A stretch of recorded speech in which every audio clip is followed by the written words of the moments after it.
Welcome, everyone, once again to another session of Crituitous RP. Welcome back. Sorry we missed you last week, but we're back now, ready to resume the adventure. Previously, our adventurers, tracking down and learning more about this drow incursion, had headed back towards Maelstrom.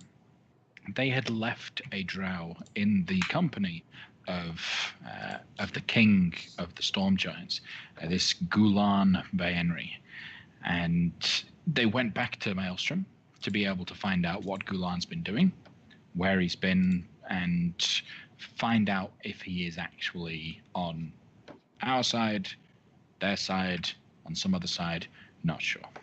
As they go down there, they find that not only has Gulan been very productive for the storm giants, but he and his people have been building great relationships with the storm giants, and very quickly, like remarkably quickly, capable of rebuilding all of the damaged and broken sectors of the lower section of Maelstrom itself. And in the rebuild, what they had done was they had turned the entire base of the city into one large teleportation circle. A feat that has not been done before, or at least not been seen or heard about. While the party were investigating this, Gulan and his henchmen attacked, and it seems that Gulan had underestimated the party members, as it didn't take much for the party to slay this evil drow.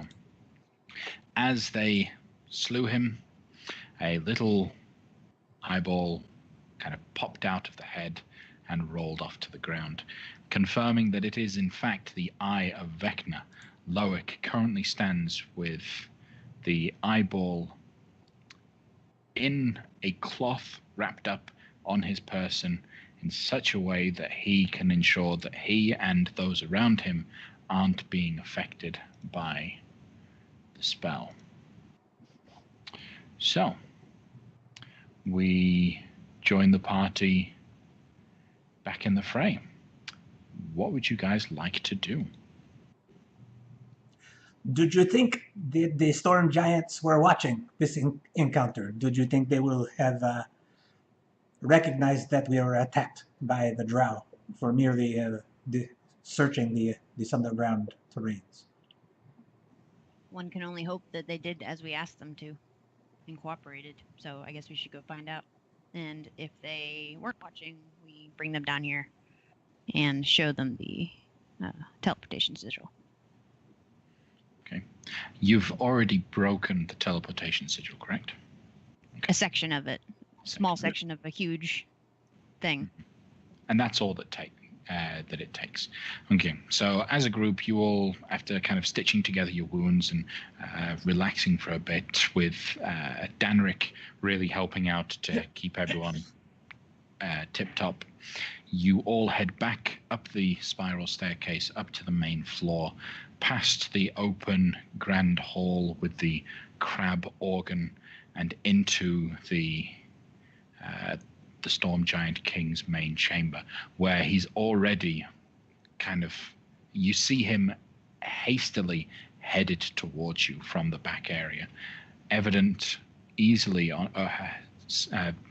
seeable on his face that he was concerned by what he watched, and he must have been watching as he had promised, as he heads towards you.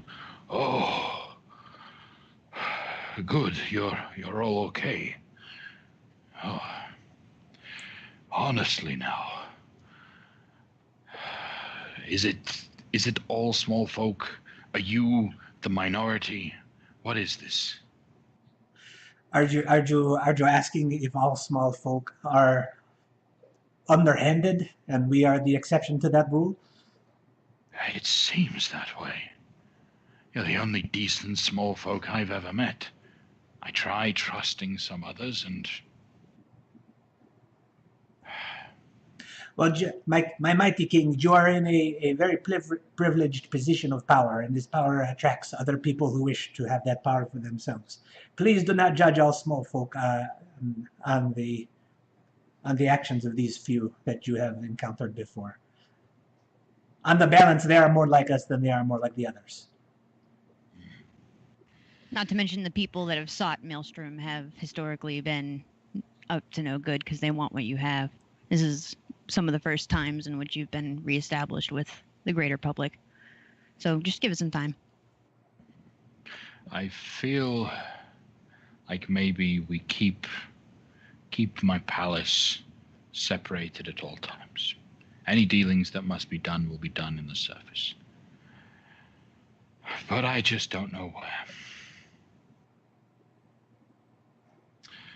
So, are you all well? Probably welcome you.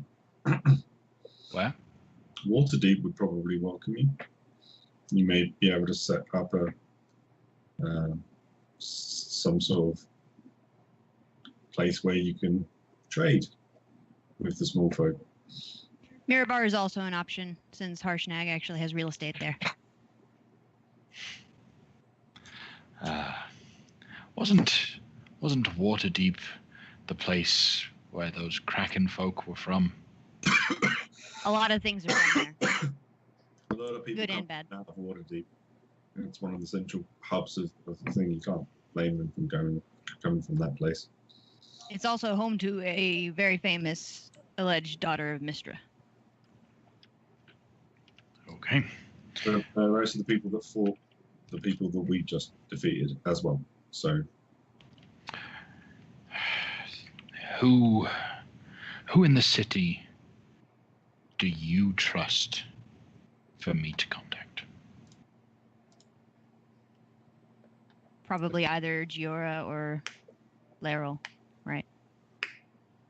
Especially if Giora's become elevated since then.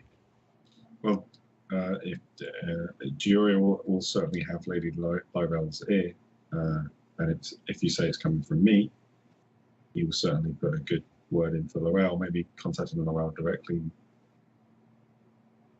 might be okay, but it might be better if it came from another trusted source.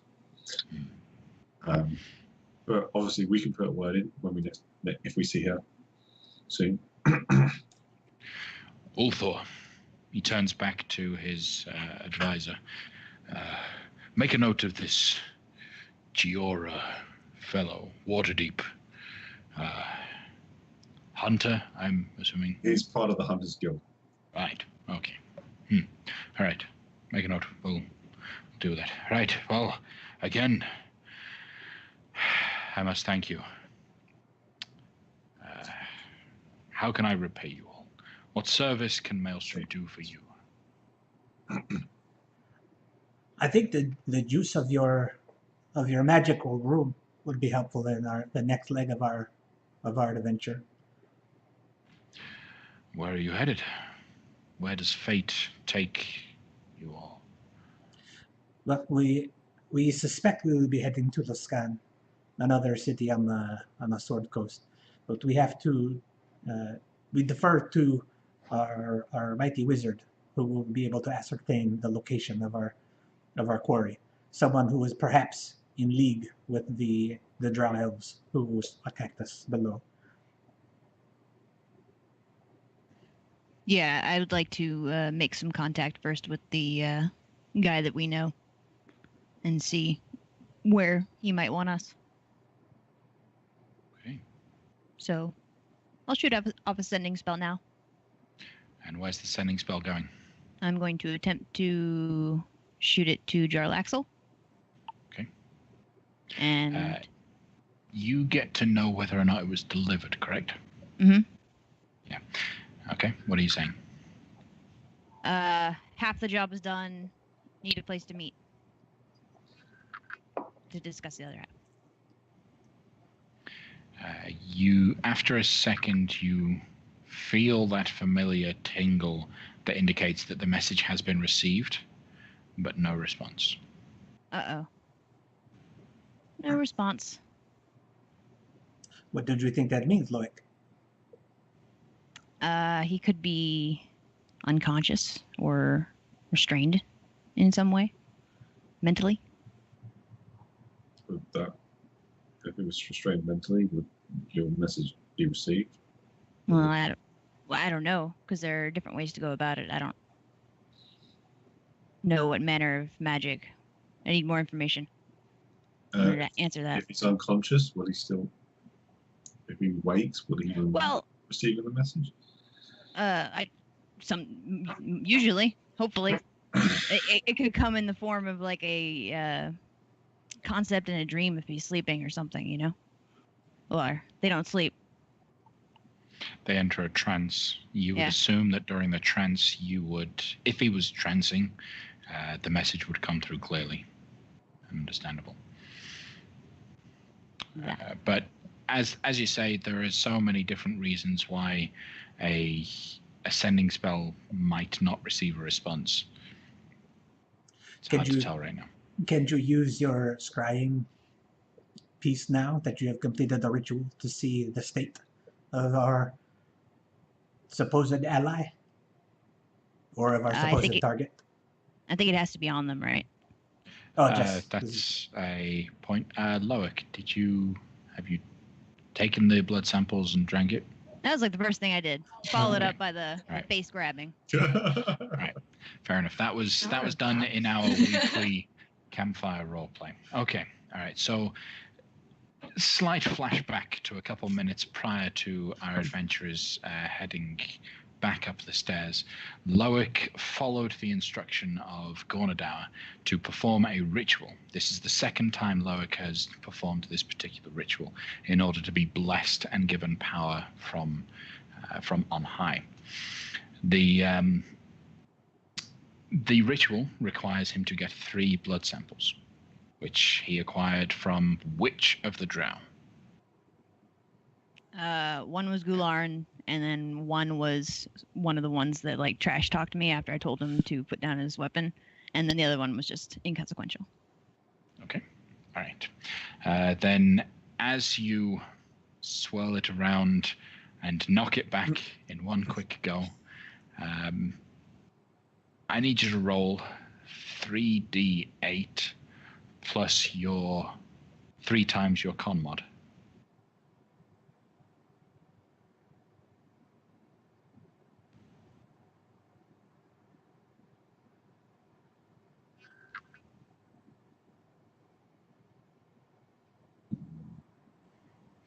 So your con mod is 2?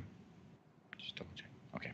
All right. So your hit point maximum increases by 23, as does your current hit point total. You gain those 3 additional hit die that are each d8s. So mark that off somewhere. And then I have a question for you. You have an option right now, Loic, before you. As the power is being bestowed upon you from your deity, from Gornadaur, you feel his presence very strongly, and you feel like it is going to make a change in some way. You have a choice. You can either take 1 free level in Warlock, so it doesn't count towards, you gain all the benefits of first level Warlock without actually interrupting your level upgrade. Or you take another physical anomaly.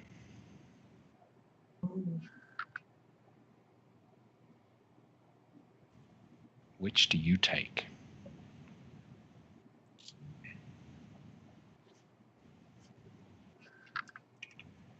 I think any more physical anomalies would actually hinder me more than help me versus a free level of Warlock. Good Lord. Am I wrong, guys?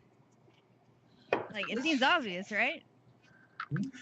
Well, the second level of Warlock is really where it's at. So no, I know, but I would be halfway there. Maybe you can negotiate with Gornadaur with 2 levels of Warlock. I don't think that's going to be possible. As far as physical anomalies go, I think I'm pretty much limited to like additional tentacles, right?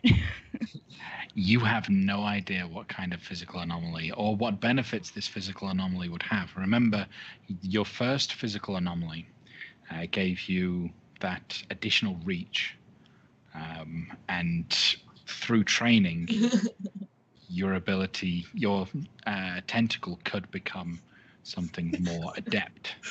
You know what? Let's do the. Cut it out. You know what? Let's do the physical anomaly. That sounds way more fun than a first level of warlock that I don't think I'm probably going to use very much. Okay. All right.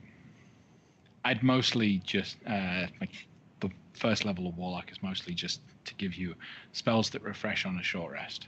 Yeah, I was thinking about that. I was also thinking about cleric, but dark side cleric. Okay.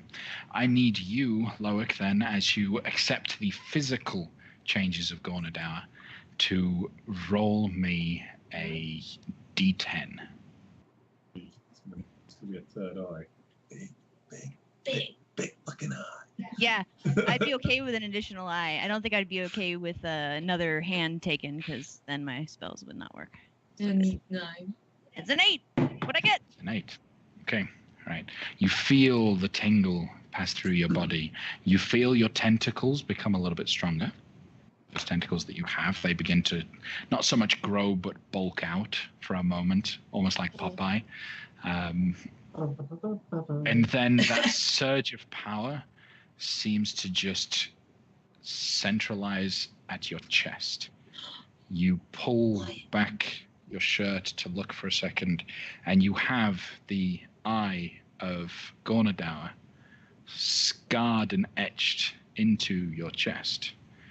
I'm okay with that. I thought for a sec I was going to be a roper's mouth. That would have been gnarly. You can see this huge scar that looks like it's been there for years, but is red hot, that's now emblazoned on you, and you get a sense there is a lot more to that eye through practice and training than just simply a cool tattoo. Okay. All right. Then we flip back. So back to where we were.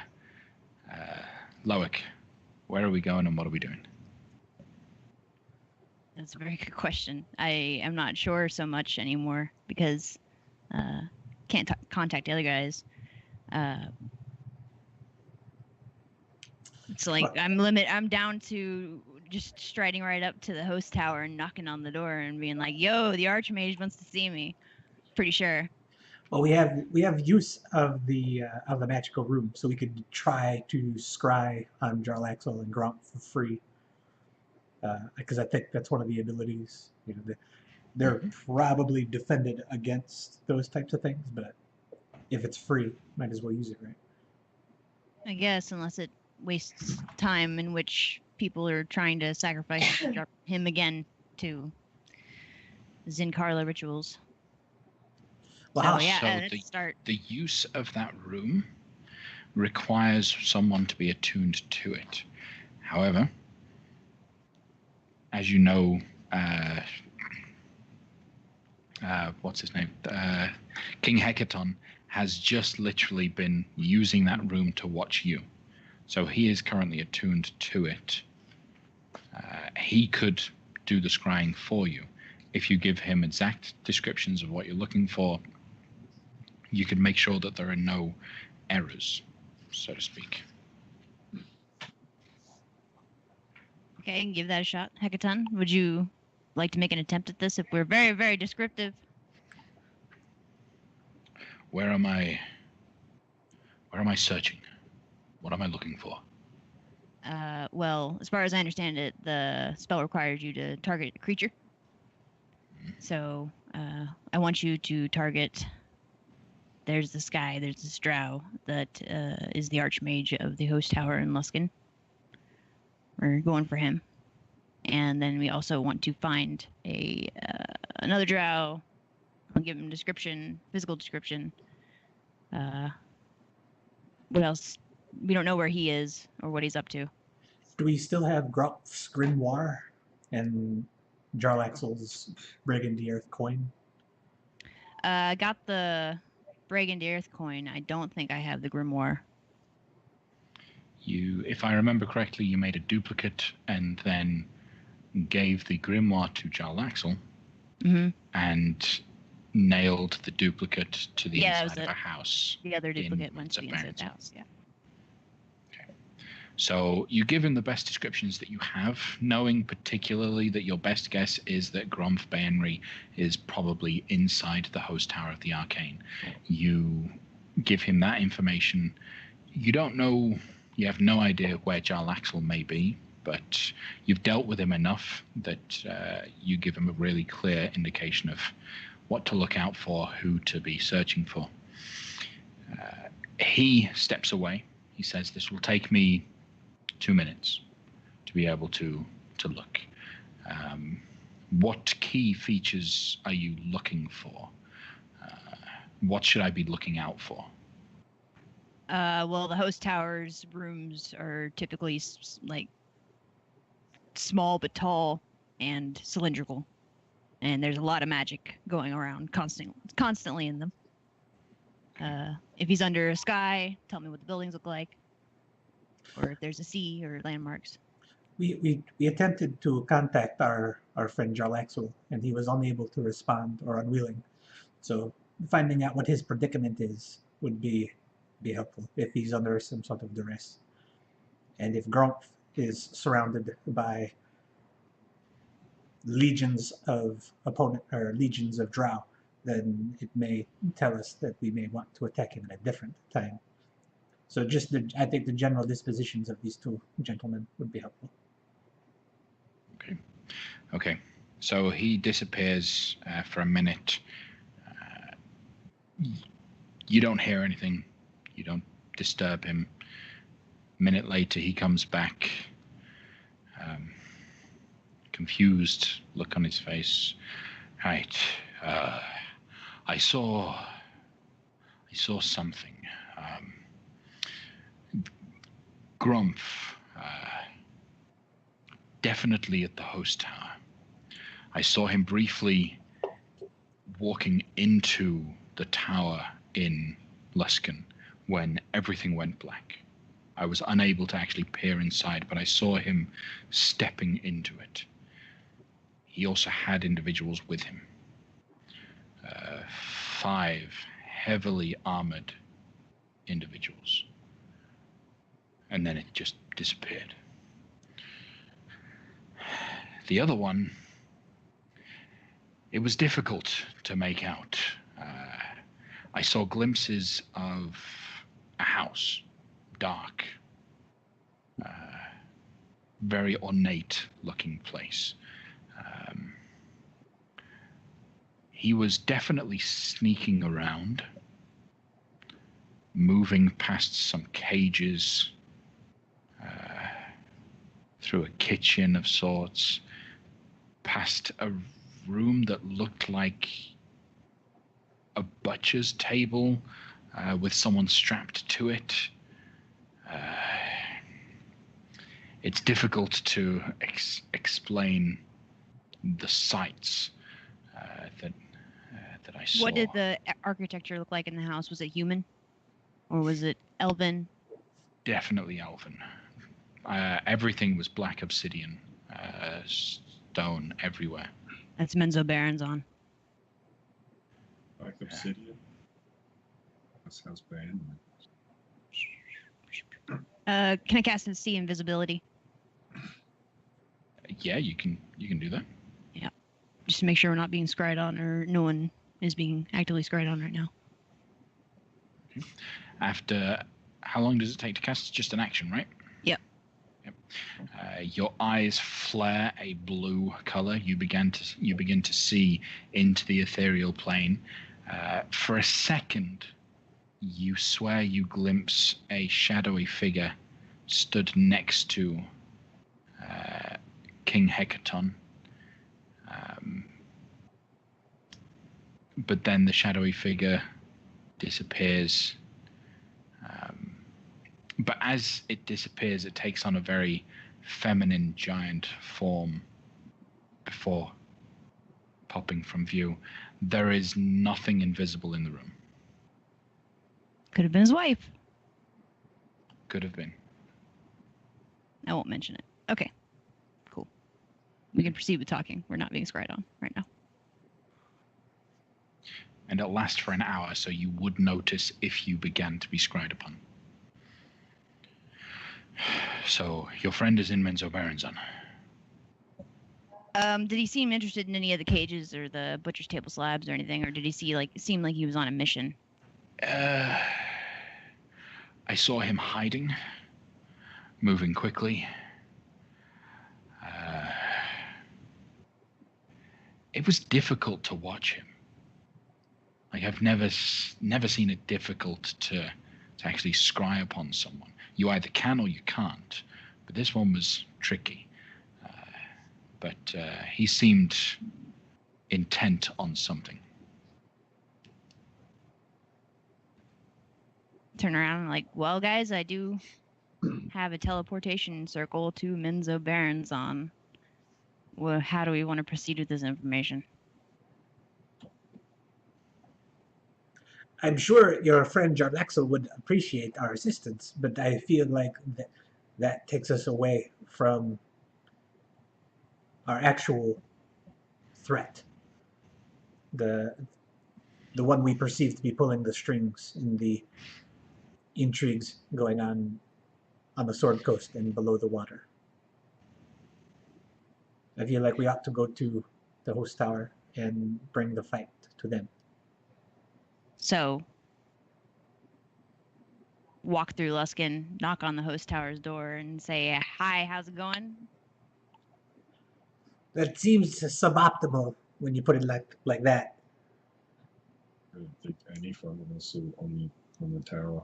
We're not just going to be facing Gromp, we're going to be facing the entire tower. Yeah, but Gamel's got his new gun.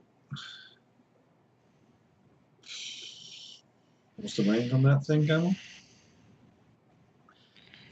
I think he said it was 1,200 feet. Wit's end. Yeah, well, 300 to 1,200, but he's also got... can you take the sharpshooter? Yeah, so 1,200 foot. I don't think we should get distracted. How tall's the tower? From the outside, it looks like a 5-story tower. Okay. And then on the inside, it's got its own issues, like magical Wisps. entrances in up towards the higher levels.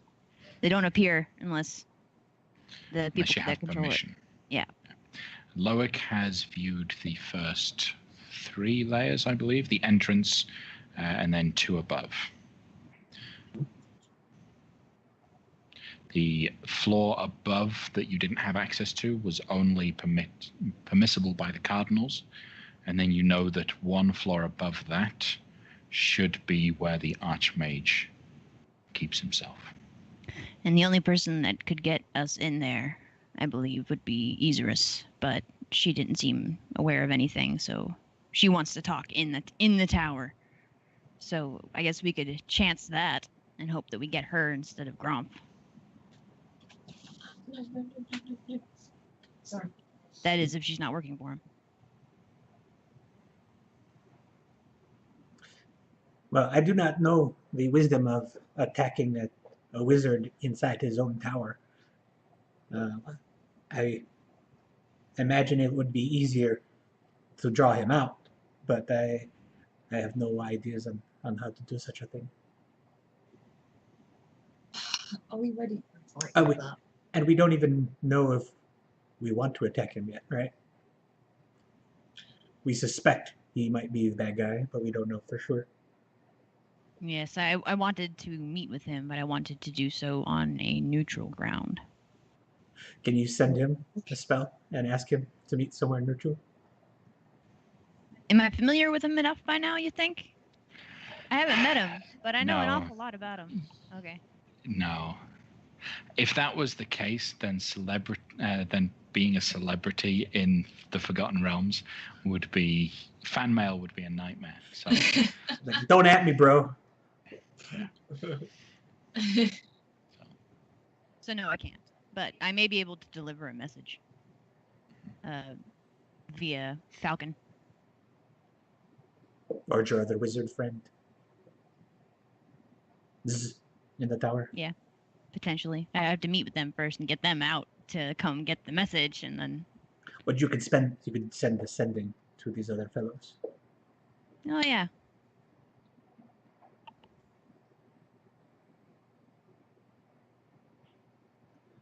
Something along the lines of, "Hey Gronk," or "Hey, insert wizard's name here.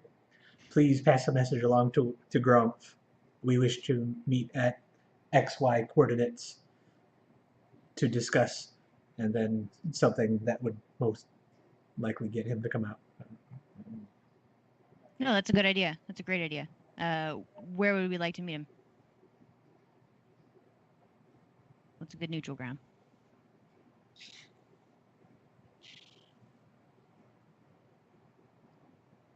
Kind of halfway between there and Long Saddle. There's not much going on. Somewhere actually where I prefer that we have the advantage, even though it may look neutral. So somewhere with backup or somewhere with good terrain. So outside. Outside. We can get Harback and the guys to stand by. So, north of Waterdeep, outside the field ward. So, this room can send us anywhere, right? So, or do we have to be able to picture it? It works as a teleportation spell, or not a teleportation, teleport spell. You can go anywhere you are familiar with or can describe heavily. So if you were to say 200 feet north of Neverwinter, you would be teleported to exactly 200 feet north of Neverwinter, regardless of what is there at that point. So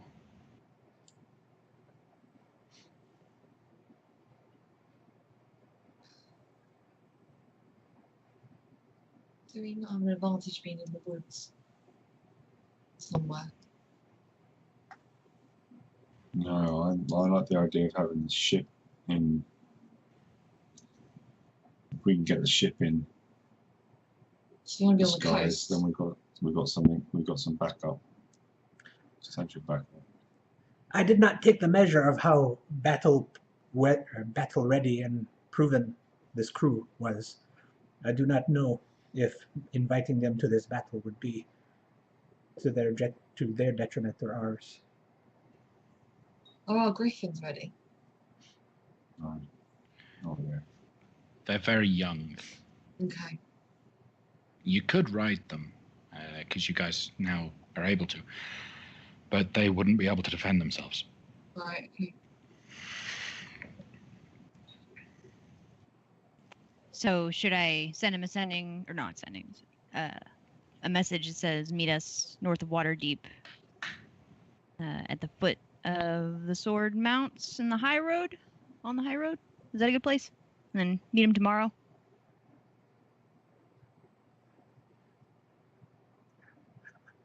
I honestly don't know what would be a good place, so I defer. I'll go with that.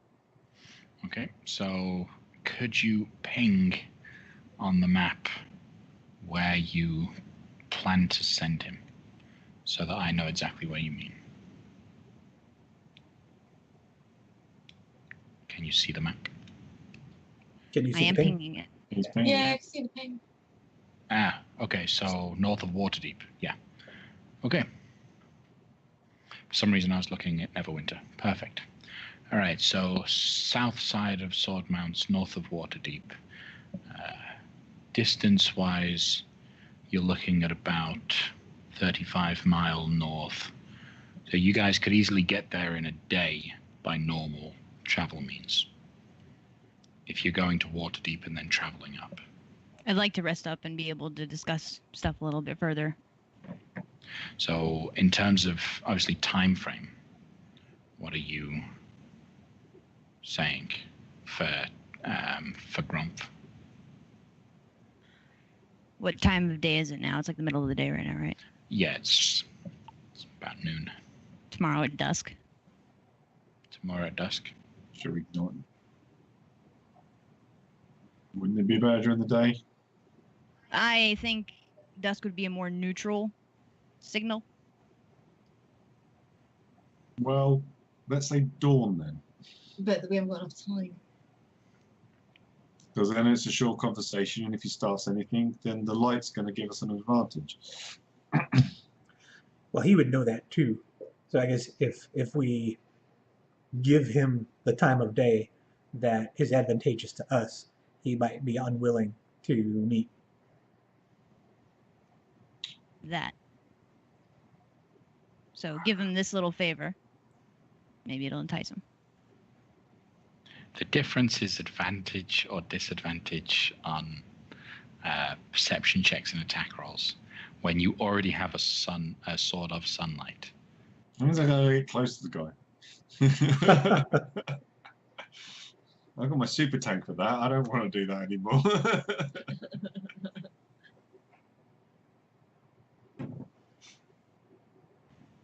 I think it is wise to cede the day to him. That way he can feel that we are there to negotiate in good favor and good. Okay. Okay, and then we'll just return to Waterdeep after this, let the night pass, and then Okay. half of the day. All right. So the message that you send to Idris. Idris is to tell Grumpf we want to speak with him 30 miles north of Waterdeep, south of the Sword Mountains, just along the high road, tomorrow night at dusk. To talk. To talk. Okay. All right. And you're sending that as a message, not a sending? Yeah. Well, I'm sending it to her as a sending, and then she's Okay. supposed to deliver the message. Right. Fair enough. Tell him he is allowed to bring 2 men with him. I'm not gonna say it. Or we'll tell him, it's limited. Or tell him who we will be, and the number he can. She only has 25 words or less. It's like a very short text. We're doing that message now, are we? All right, okay, so I thought I had. Can you do it in like emoji? 30. Gamel might be able to at close range. All right. Okay. You send that sending spell out, and after feeling the confirmation that it is received, you receive a response in return. I will deliver it, but be careful. He's not been himself lately. Oh. Cause he's wearing the hand. Okay. All right. So then you're teleporting to Waterdeep and then camping out for the night? Sounds good. Everyone jumps into the teleportation and off to Waterdeep. I need 2 minutes to change my battle map for the confrontation with Grumpf. So go ahead and give us some role play of the kinds of things you guys are doing in Waterdeep to prepare, or at least to enjoy the night or prepare for the next day. You've got effectively 24 hours. Loic, after that ritual, I kind of smelt what I would think would be burning flesh emanating from your aura. Did you detect this smell as well? Yeah, I detected more than a smell. There was lots of burning flesh. Can you not smell the drow? Yes, but they have a distinct smell. I don't know if you picked this up. Perhaps it is my race who can pick up these What the minute drow details. smell like compared to elves, half elves. Differenter.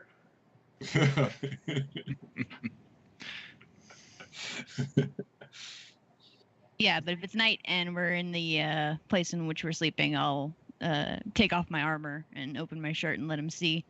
the scarification that has occurred. And he's like, well, I appear to have been blessed once more.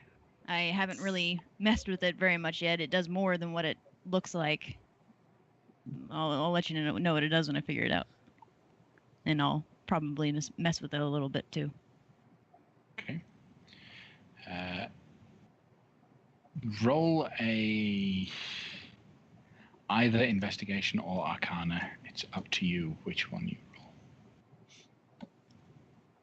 And can you think of any ideas of ways in which you would use arcana to experiment? What are some experimentations that Loic would do to test the capabilities of this eye? Well, divination magic is usually associated with eyes. So I will attempt to do all the things that enact divination magic, like focusing, concentrating, mentally picturing things, trying to see further away. You know. Okay. Things that I know that involve sight. All right.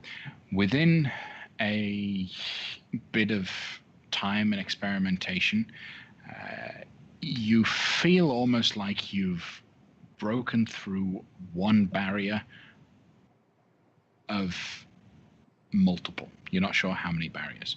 But the first one, the one you are currently trusted with, is you now have the ability to, once per short rest, gain 30 minutes of true sight. Whoa! I'm going to regret it. Okay, so that's what you get. However, as you experiment with it, you find that while you are using the true sight to be able to look at everything, you feel your normal capabilities diminished for a moment. Your reactions are slower. You are unable to take any reactions. And you have a -2 to your AC. Okay. Okay. So probably best not to use true sight in combat. We'll say that it gives me like a tunnel vision, where time seems to speed up a little bit more, so I act a little bit slower. Yeah. That's exactly the sort of thing that happens. All right. I'm assuming all of you are going to be going to that rendezvous. Jays. Loic, is there anything we should do to prepare ourselves to combat a wizard of great powers? If I were him, I'd bring my bodyguards, and it sounds like he's got, 5 of them that are heavily armored, which means they're going to have a lot of resilience. Is this going to be a repeat of the same battle we just had? Because I think we got off very lucky. I think it's going to be more specialized. It's going to be more focused and specialized. Idris also informed me that Gromp isn't acting like himself, so I'm not even sure if he'll be reasonable anymore. So we are expecting a fight. I want to say the chances are like 60-40 in favor. If it does come to blows, are we striking to kill? Yeah. And the quickest way to do that is to lop his hand off. Could we not lop his hand off and not kill him? The lopping the hand off actually kills the host. Oh. So, I do have a plan if we somehow get him back to his senses enough to, I guess you could call it, join us. I don't know, loosely. I was gonna see if Danrick would be willing to resurrect him after removing the hand.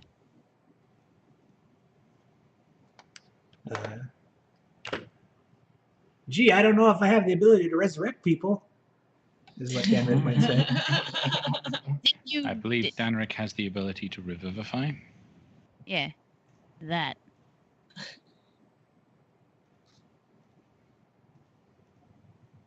If he does, he doesn't have it on his sheet.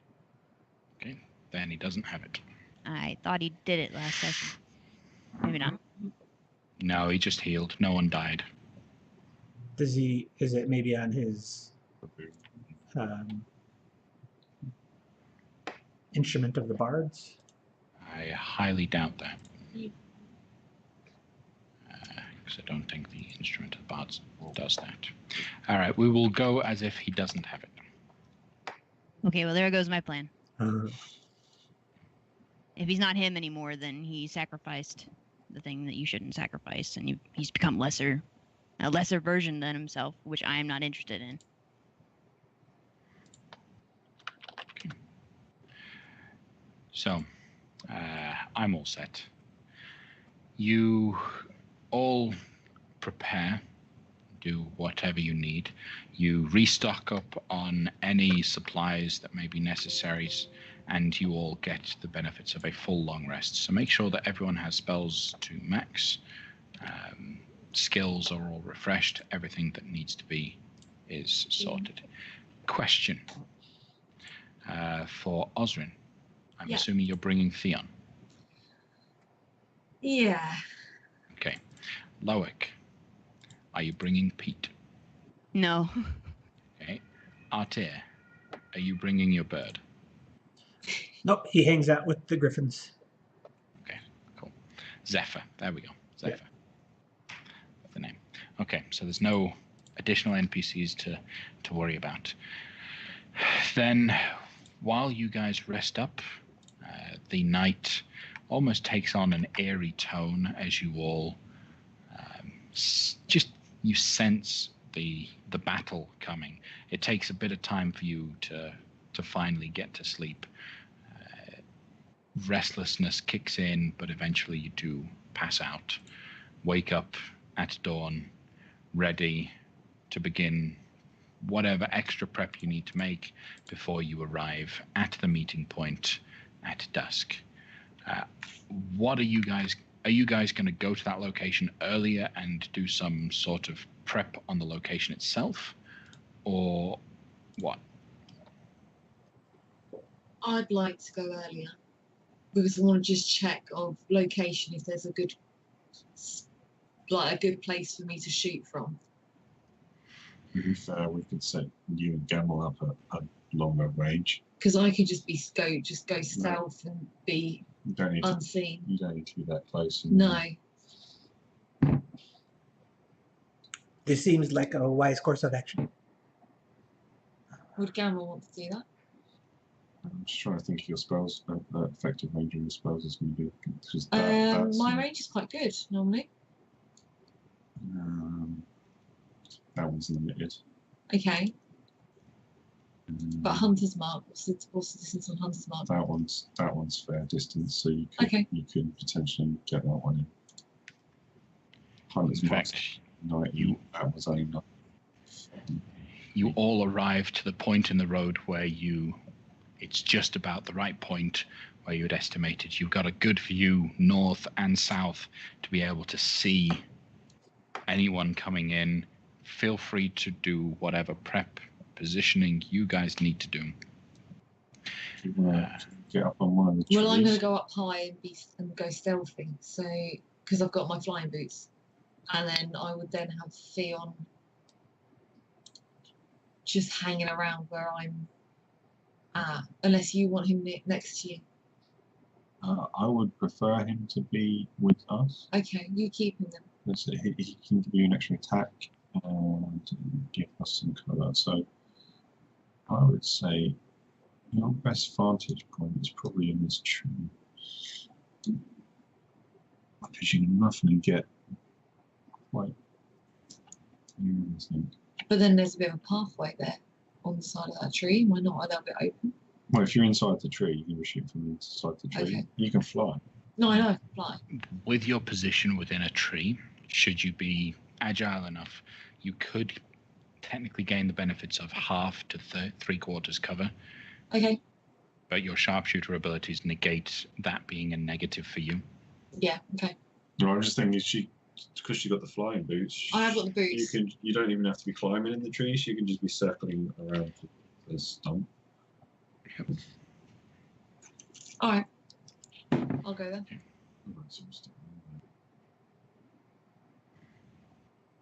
So, Gamel. Gamel can shoot from quite a distance, so Do you want somebody on the other side of the road? maybe we'll set up a crossfire. Where would Gamel want to go? He'd want to be close enough that he could get Whelm in if he needed to, I imagine. Gamma, listen. You are very effective from long distances. I recommend that you stay as far away from this combat as possible. I know Whelm is very effective in short range, but this puts you repeatedly on the brink of death every time you wander into the fray. Perhaps letting Whelm watch rather than participate would be the wiser course of action this time, my friend. So, dropping Whelm and... I would never Yes, you suggest can. such a thing, Mighty Hammer. I would just, give him a vantage point for the watchings. Okay. I will also.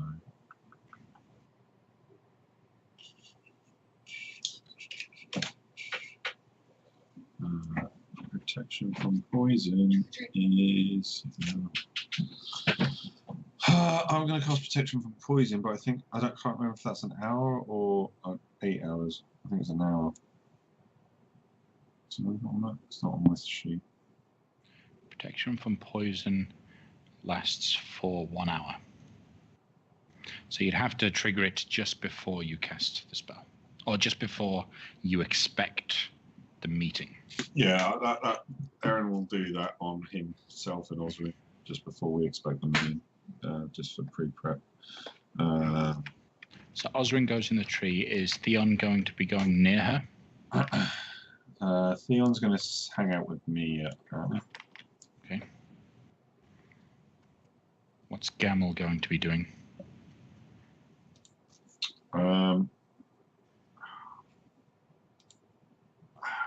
I could give Gamel the magic carpet and have him just float up high and out of really out of range. Okay. Yeah. Yeah, that's fine. Seems good. He's learned how to fire from the back of it. Mm-hmm. All right, so that's what Gamel's doing then. So Gamel is basically off the map, up high. Stick it down here. 1,100 foot high.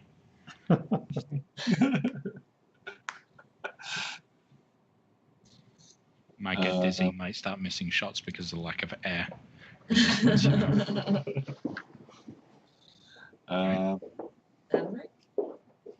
Danric's going to be close, you do imagine. Danric's biggest ability is his aura of vitality, in my opinion. So Yes. he'd want to stay within 30 feet of anyone. Auto trigger that, isn't he? So. Yep. Okay. Toilet, so. All right. All right. Well, since everyone's Can you- disappearing off, I was just to ask you, can you grab me a roper token a roper, and a handout there? I think I might actually still be able to you use. should already have the heroic Yeah, I'll use that. one. When it gets closer to dusk, I'm gonna summon one of those. Okay. Summoning or shifting into one? I can summon it using Conjure Elemental, the greater version of Minor Elementals.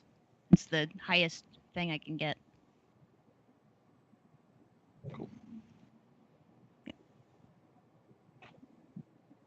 And I'm gonna stand underneath the tree, a shady tree. Okay. All right. I would say Carl is usually the one that controls the thing. Is Carl going to be back in a moment? Yeah, I will be. Okay. Cool. All right. So any other prep you guys need to do? You can have coffee. No, it's fine. We haven't got any traps, So I've cast those. Well, so yeah. So roughly within time, I'll cast those 2 spells. And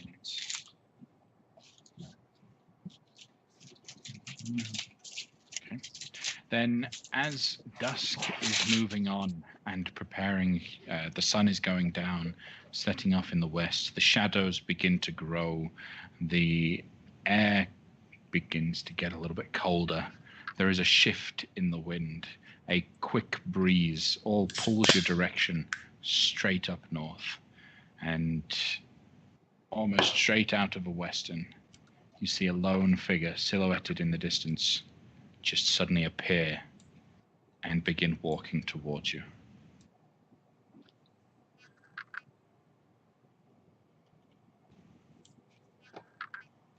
As he approaches, you get you can see this individual. He is definitely a drow.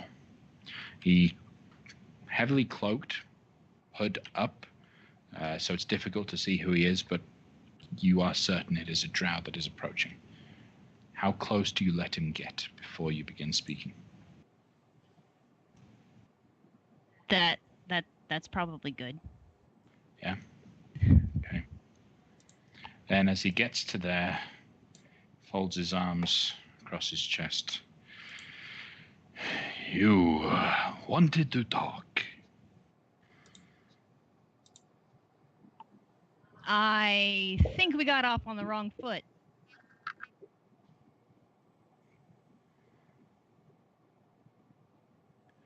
Tell me, what foot do you think we got off the wrong on? Well, it all started in the Underdark with... Well, first of all, may I see your face? Of course, of course. He lifts, pulls down the hood, shaven head, bald. It's clearly the Grumph that you know of. Deep scars across his face, though. Maybe it's recent, you're not too sure. But his body, the skin looks taut against the skull. He looks frail of sorts. can Aaron check to make sure this isn't any kind of magic hocus pocus projection? But this is a real person in front of him. What would you be trying to do that? Like, do you have any specific skills or spells or something that would allow you to know for certain, or are you just making a perception check? I'm just going for a pure perception check. Okay. Just trying to, you know, Aaron's not Arcana, but he has had enough experiences with wizards and people changing shape on him that he never trusts exactly what he sees when he's facing a wizard, especially one of the Gromp's magnitude. So Okay. When he lowered his hood and he put his hands on his hood, did we see anything interesting about his hands? From his neck down, no skin is visible. Completely covered, including gloves. 24, you get a good glimpse. You feel fairly certain there is definitely, he's right there. He's a physical being right in front of you. You don't see any reason why he wouldn't be. You even begin trying to track, okay, there is a bit of a breeze in the area. It's shifting this way. His robe should shift with it. And it's behaving exactly the right way that it should. Either this is the most perfect illusion you've ever seen, or it's real. Sure. Okay. So, I know what you did in the Underdark.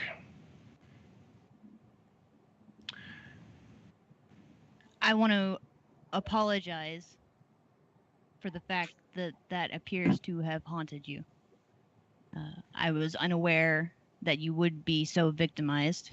The target was the house, not you. It was a means to an end. and I thought you were safe where you were. I don't think you were safe where you were anymore.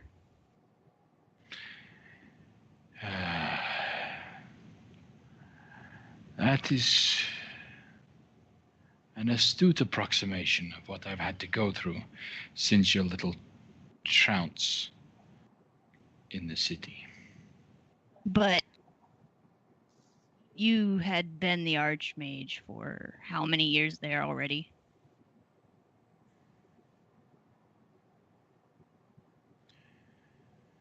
I have one question that I've been struggling to understand. Why did you get involved? Aaron wants to now make another perception check to see if there's no other drow around us and we're being surrounded. Make a perception check.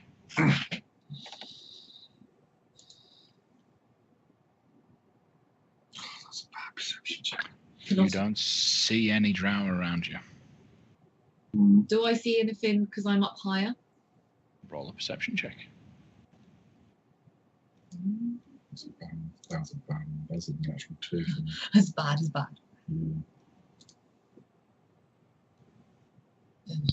No, Almost better. not any better. Okay. Nope. Even your Why did- increased vantage point doesn't Why did we- improve it. Sorry. I'm sorry. Why did we get involved in which part? It's the one thing I couldn't understand. I understand the petty attempt from Weizl to interrupt my work. But why you? You mean presently? Why did you get involved in the Demon Princes? Oh, the demon. Because, dude, the abyss was coming into the prime material plane, which meant that the demons would continuously leak out, and it would just get harder and harder to close the longer it kept going like that, and the prime material plane would drift towards entropy, which would set off the balance of the entire universe, which would then collapse it in upon itself. So it was a cosmic drain hole that needed plugging. Otherwise, everything was just going to go away. And you felt you were the ones No, to fix this? no, we did not enjoy ourselves whatsoever, or feel any kind of goodness while we were going through it. The fact was that nobody else was doing it.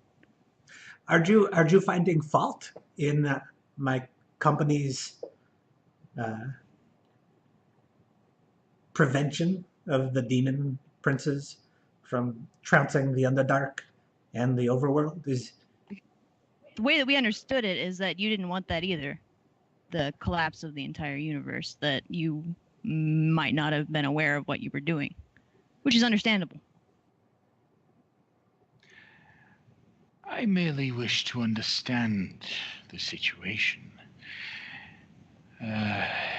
What do you know of the outcome of your actions down there in the Underdark?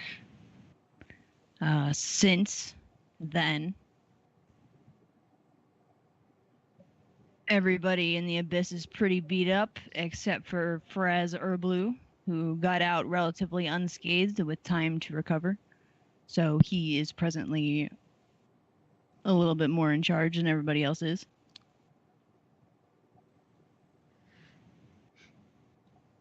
What do you know? A little disorganized or injured is an understatement. Shortly after you closed the portals and re-stitched together and fixed and saved the world, I decided to visit the Abyss, see it for myself, to get a glimpse of the situation. And you know what I saw? I saw the truth. I saw a creature that I once held higher than any other, torn to shreds, broken beyond compare. Lois starts smiling a little bit. Do you know what it does to a person to have every ounce of their faith shattered? I would in call it a one form of moment? I would call it a form of rebirth. Painful though it is a form of evolution. Wiggle my tentacle. Sorry, I am not a very smart guy. When you say that you went to the abyss and saw something you cared for torn asunder, are you referring to your goddess, the spider lady? We know that Lolth has had wars in the past and has had to recuperate from them. But the damage and the devastation done to her was unimaginable. It will be a very long time before she even has any power to be able to influence the material plane. Excellent. Perhaps her draconic civilized tyranny will end finally. With that void, have you ever felt a deep, empty void that needs to be filled? Hunger that you've not eaten for months and you have to feed. You feel incomplete. You ever felt that? I know exactly what you're talking about. Did you mean to be the one that? His movements. What was that? Can I do another perception check about his movements, and again to see if we're being set up? Go ahead and roll a perception check. That's me. This is me. All right. Okay. Did you mean to say that you felt a void with the absence and destruction of your goddess? Is that what you're saying? Yes, that is exactly what I'm saying. She needed to be laid low because the truth is the truth, and that is that there are greater things than her. What you can do is fill the void with something greater. Which, for that, I must actually applaud you.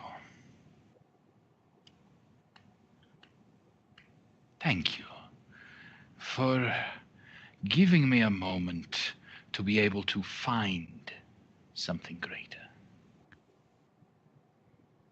Oh. Well, I'm dying. What is it? You got me so excited now. Maybe In he's that talking about you. time of anguish, that time where my soul was racked with the unknowing, I was visited. And you see, almost in that moment, a bit of extra life come back into him. A greater being, a darker being, with powers I've never experienced. He visited me, told me what I must do, gave me his blessing. But sadly, you are too much of a threat. I am here now, today, to give you one last chance to stop getting involved in the world's affairs. Let this one go, and let my lord Vecna have his moment. I look to Loic. I say, is Vecna good? Do we like him? You've simply replaced a fraud with another fraud. I am dangerous because mine is real, and I want you to meet him. I want him to be the one to whisper to you like he whispers to me. So I have come here to give you one last chance. Choose the true greatness, and we can help you. We can take care of you. We can separate you from the fraud, and we can put you someplace where you actually will be safe and happy. And you can pursue whatever scholarly interests your heart desires.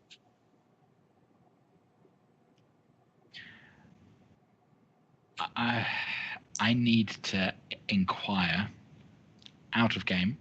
Again. Do any of you have anything that stops you from being surprised, that warns you of danger nearby, that will tell you if there are creatures around you or anything like that? I don't think so. I think you all got rid of those. Whelm has the ability, is like a weapon of warning, so I believe it prevents surprise, if that's what you're referring to.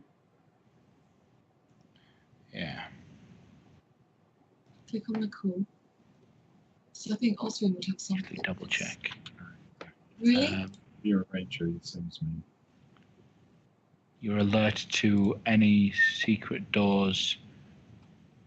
Could he smell anything? No. All right. Cool. Theon has keen hearing and smell, so he may. All right. Have Theon roll a perception check. And obviously, Aaron's got a passive of 21, so I don't know if that's going to happen. Mm-hmm.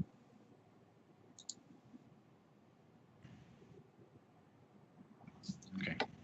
All right.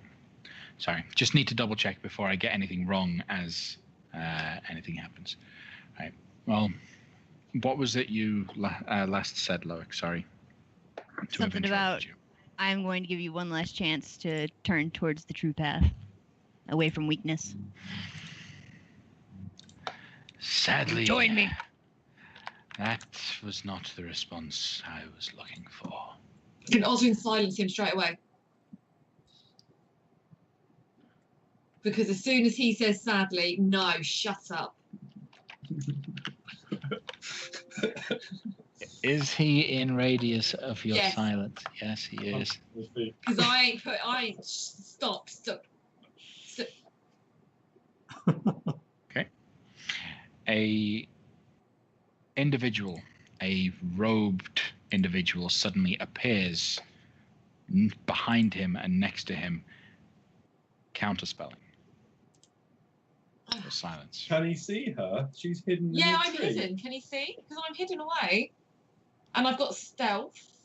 Roll your stealth check. Okay. Let's see if he can see you. I didn't see a stealth check previously. Okay.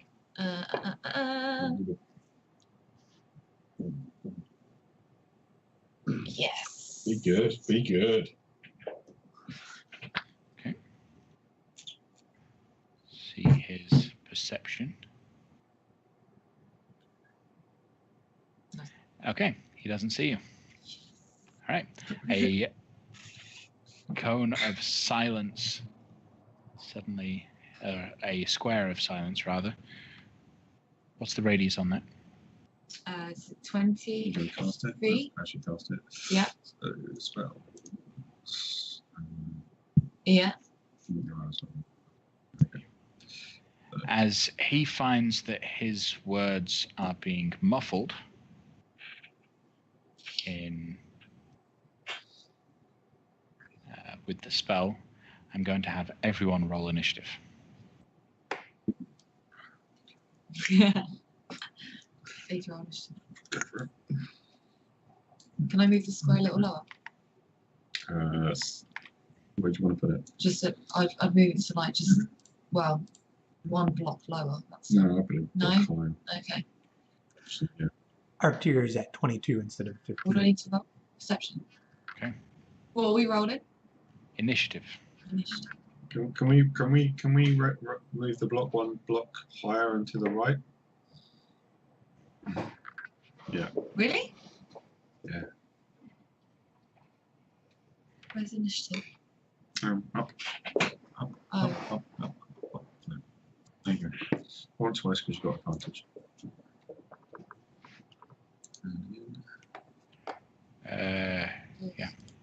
It's and, that's right. I've got them.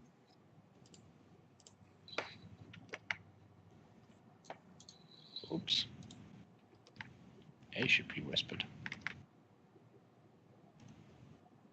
You didn't see that. And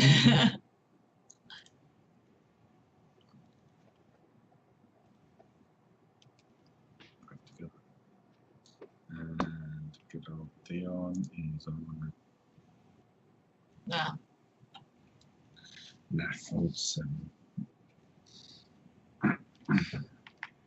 Okay, so who is anyone missing from the turn order? Ozarin should have He's done. Gamel. You didn't click on your token, so 7, Oh. and no one's rolled for Gamel. 2012. I've got Denrick. Do you guys need me to roll for Gamel? I prefer not to. I'm honest. I can run him, but it was just the fact that we're running. You've got a lot of characters. All right, I'll take care of him, but I'll need you guys to kind of. And you know, there's a potential that we're going to throw up a shed load of other characters as well.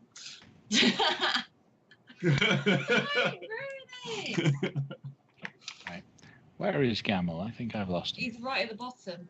He's out. Yeah, he's 100. He's well out the way. He's well out the way. All right. He's probably in the limits of his dark vision.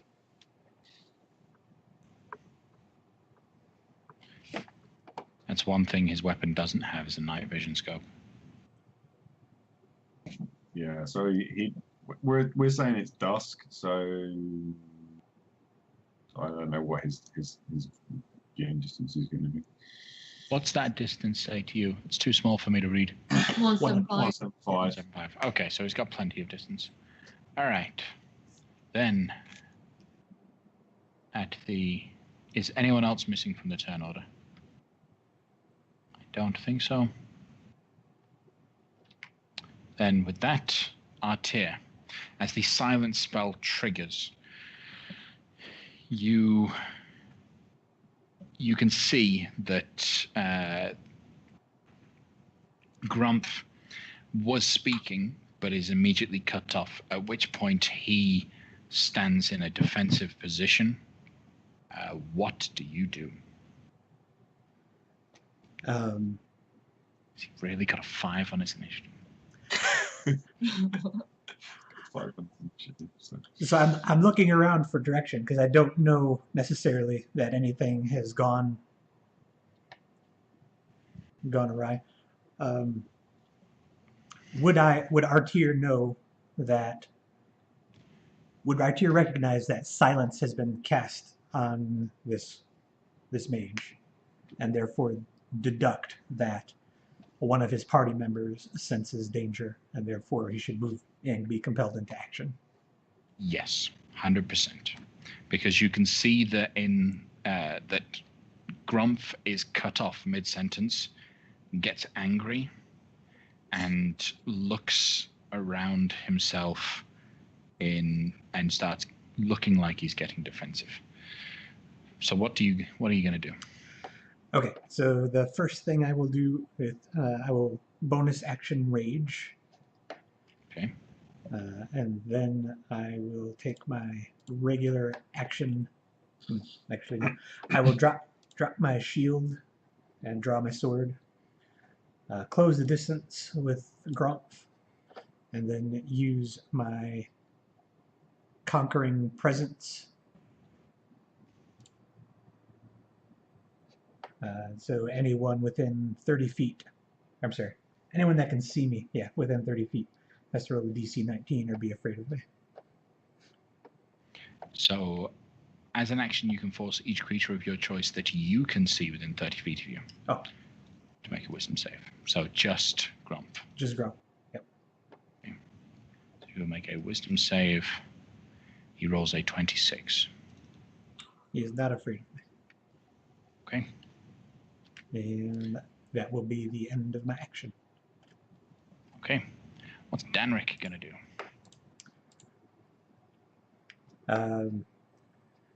He's going to bonus action Aura of Vitality, just to get that ready. Spells. No, action Aura of Vitality, so that he can have that ready. And then he will, the bonus action, just slap Aaron on the side, say, "Good luck, buddy, we can do this!" and give him some inspiration. Okay. Then with that, Osrin, What's inspiration? What's his inspiration dice these days? 1d10, I believe. Okay. Fostering. All right, so she's going to do a sharpshooter. Mm-hmm. You're gonna use a charge. I'm going to use a charge on my. Can I use a charge if I've got silence cast? Yeah, no. Yeah, you can. It's the bow. It's the bow. Bow. Right. Yeah, that's right. It's on the bow. Cool. Yeah. Right, so that's your life charges. That's, yeah. Right, so use your charge to get advantage. Okay. And take a shot. Okay. Longbow. Sharpshooter. Plus one. Oh, that one? That one, yeah, so plus Yeah. one. So, Am I over here? Okay. Let's good.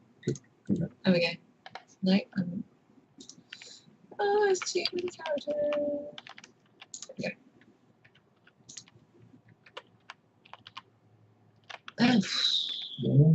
Okay. The shot misses. Oh, you do have a d8, which you can. Oh, where's that? Oh, no. wait, no. The d8. No, never mind. The d8 Okay. is on Erin. So that will miss. Okay. 13. Oh, that's better. Do you want direct Dion to do something?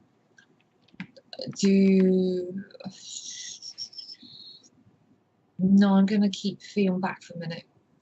Okay. Just in case. Okay. Okay, done, yep. Then at the end of Osrin's turn, Erin gets to go.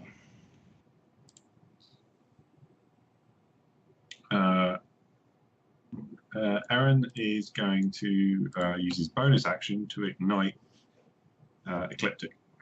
Okay. And then he's going to use his action, or he's going to move forward. 1, 2, there. And then he's going to use his action to use his ring and cast darkness. On what? In just behind, because the wizard's the only person he can see, but he doesn't want to cast it on our tier, so he's going to put the wizard in the darkness and have it just behind him. So however far I have to put it to get him in the sphere. Okay. And what's the radius on that? So darkness is.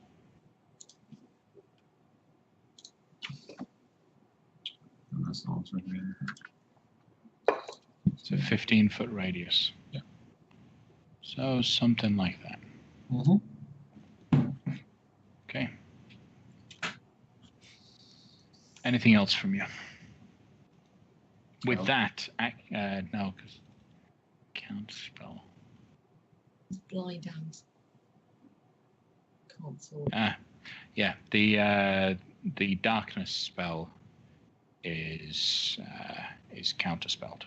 All right. Technically, I am not casting that spell. I'm using my ring to cast it.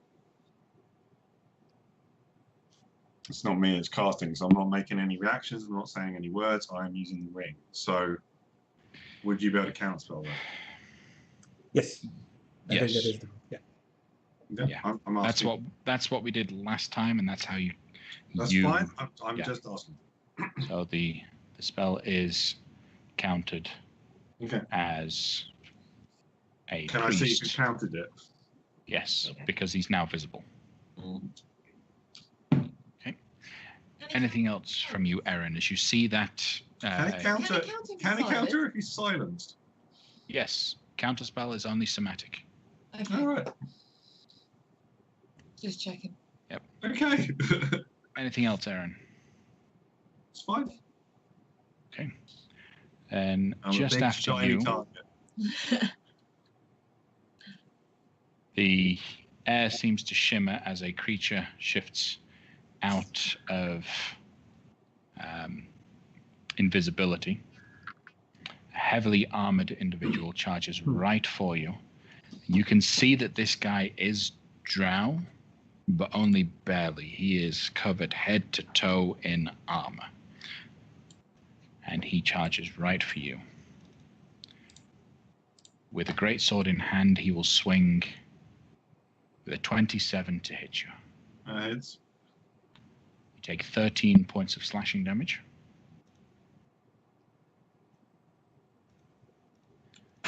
He will then swing a second time with a 23 to hit. I will cast shield on this one. All right. Then Gamel.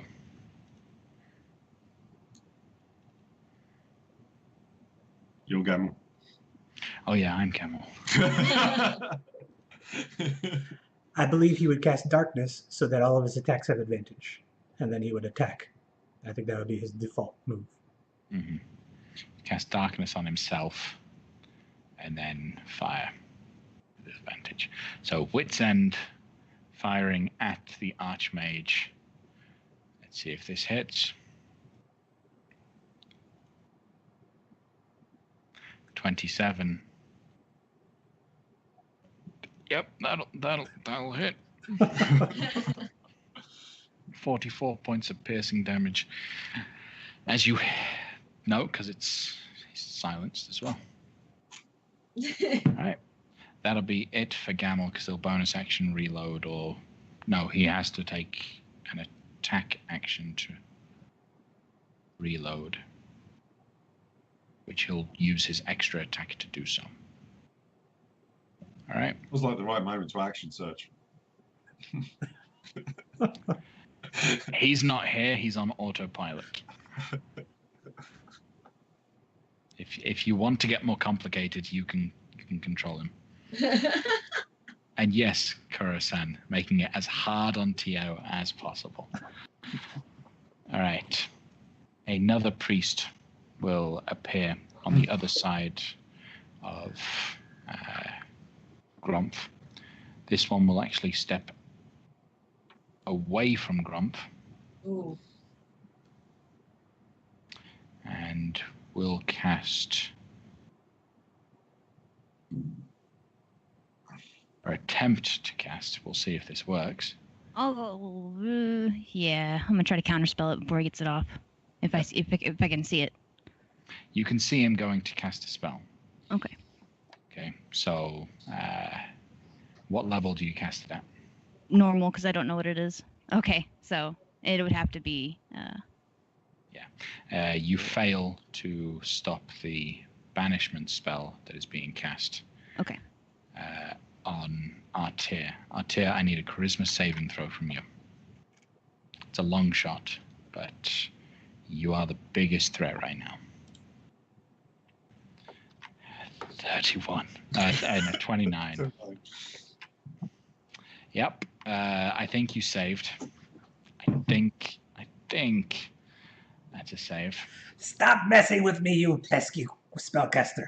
I have this pesky spellcaster right in front of me. And then that will be it for him, though he will...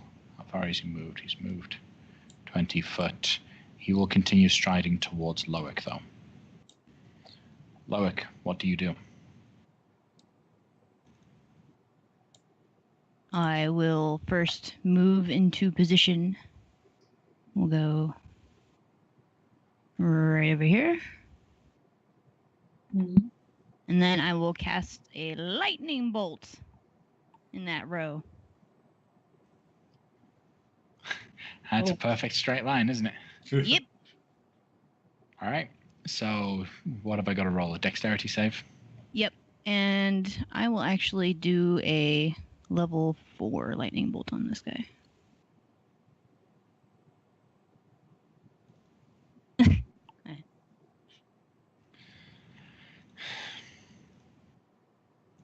a 13, an 11, and a 3, as all three of them just get connected by the lightning bolt. They each take 27 points of lightning damage, which you see arc and connect with the metal armor that each of them are wearing. 28 points. 28, yeah, 28 because the extra one. Makes sense. Elves aren't known for their dexterity, so it makes sense that they would all fail so miserably. Mm-hmm.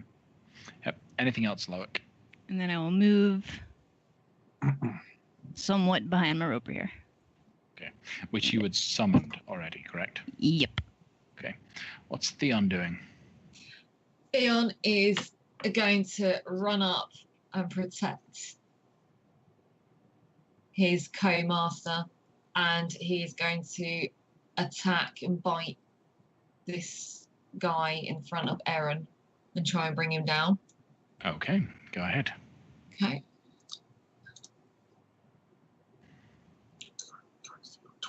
22. A 22 will hit. Good boy. 10 points of piercing damage. Strength save. Come on. He succeeds.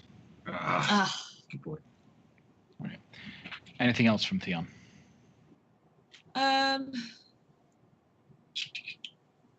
Can he move back out of reach He after would that provoke attack? an attack of opportunity. What's he doing? No. Keep him there? Just keep him there. Keep him there. All right. He's good. He'll stay by your side.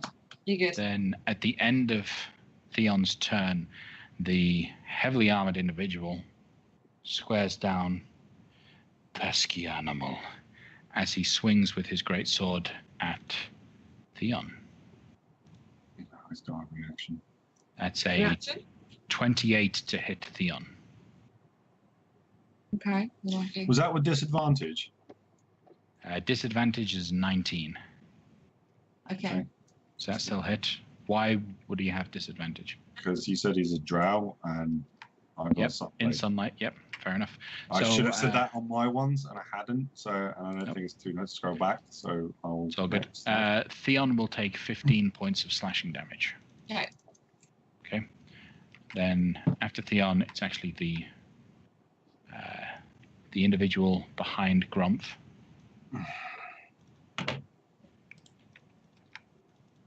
Silence is a problem. So in which case what he will actually do is he'll step away and out of the area that's silenced, point a finger at Osrin, All right. and I need Osrin to roll a charisma saving throw. All right. Oh, nice. That's a bad shoot. Huh? That's a bad shoot. What do you mean? He's gonna what? What? Where am I? Yeah, I can't get your fingers in my. Up. Charisma. Oh, God. All right, go on. She's got no charisma.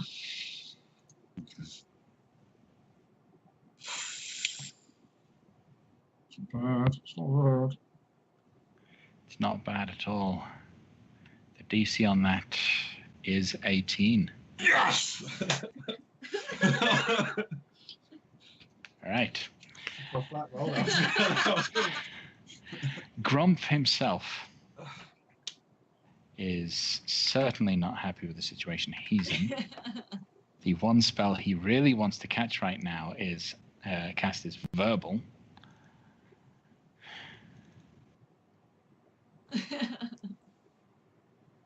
Yep, and that's the only component to it is verbal. So in which case,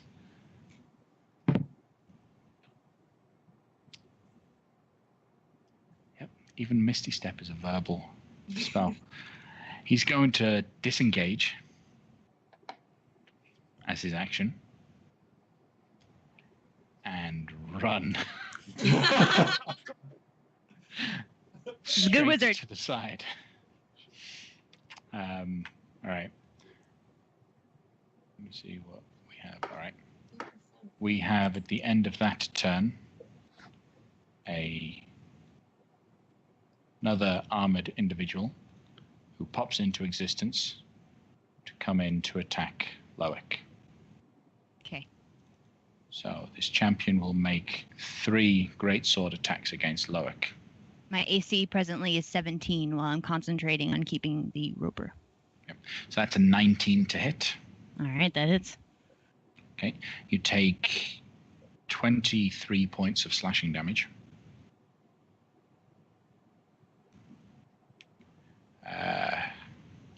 That's a crit.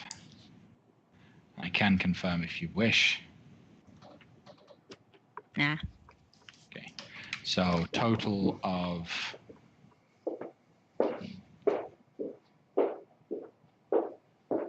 41 points of slashing damage. Good lord.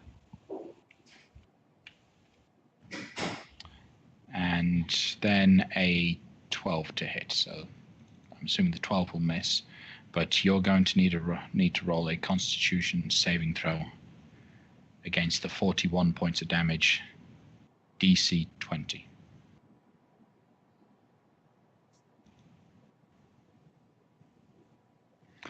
The roper is gone.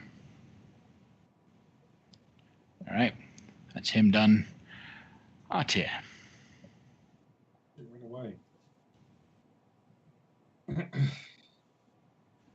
Artir ran away. And you know what?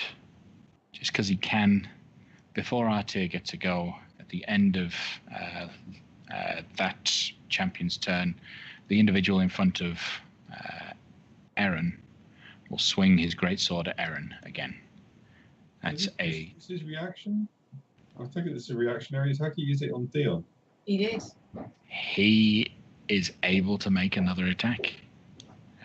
At the end of the other character's turn, he makes a legendary action to attack Aaron with a 24 to hit. Huh? Legendary. With disadvantage, then? With disadvantage, it's 24. Okay, misses. All right, because your AC is 26, But right? you've already hit me, and I've got the shield up still, so it's 27. 27. Okay, Artir, it's your turn. But you can now confirm that the individual that you're face to face with is able to act a lot quicker than he should. He must have legendary actions. Artir is going to run between these 2 spellcasters, and then he will attack recklessly Grumpf, which I believe is this fellow. Okay. As you approach, there is an incoming attack that was readied, a 22 to hit you. That hits. Okay, you take 16 points of slashing damage. I forget, does my rage... Had you triggered your rage yet? I did at the beginning of... Okay. So yeah, I have to... So my rage dropped. So I would have raged again as I ran out. Okay, then halve it down to 8 points of slashing damage. Okay. Excellent. A target-rich environment. And I will attack recklessly twice on the Grumpf. Okay. And I will great weapon master them. Right. And I will divine smite both of them as well. Yeah, I figured you would. So the 29, obviously it's a crit. So would you like to roll the damage or take a card from the crit deck? Crit deck. Question, is Gromp undead? No. Okay, just because the deck messed up. Not currently, anyway. All right, so it is slashing damage, correct? Jays. Then you deal maximum damage and the target must make a dex save or fall prone. So, let's roll that damage.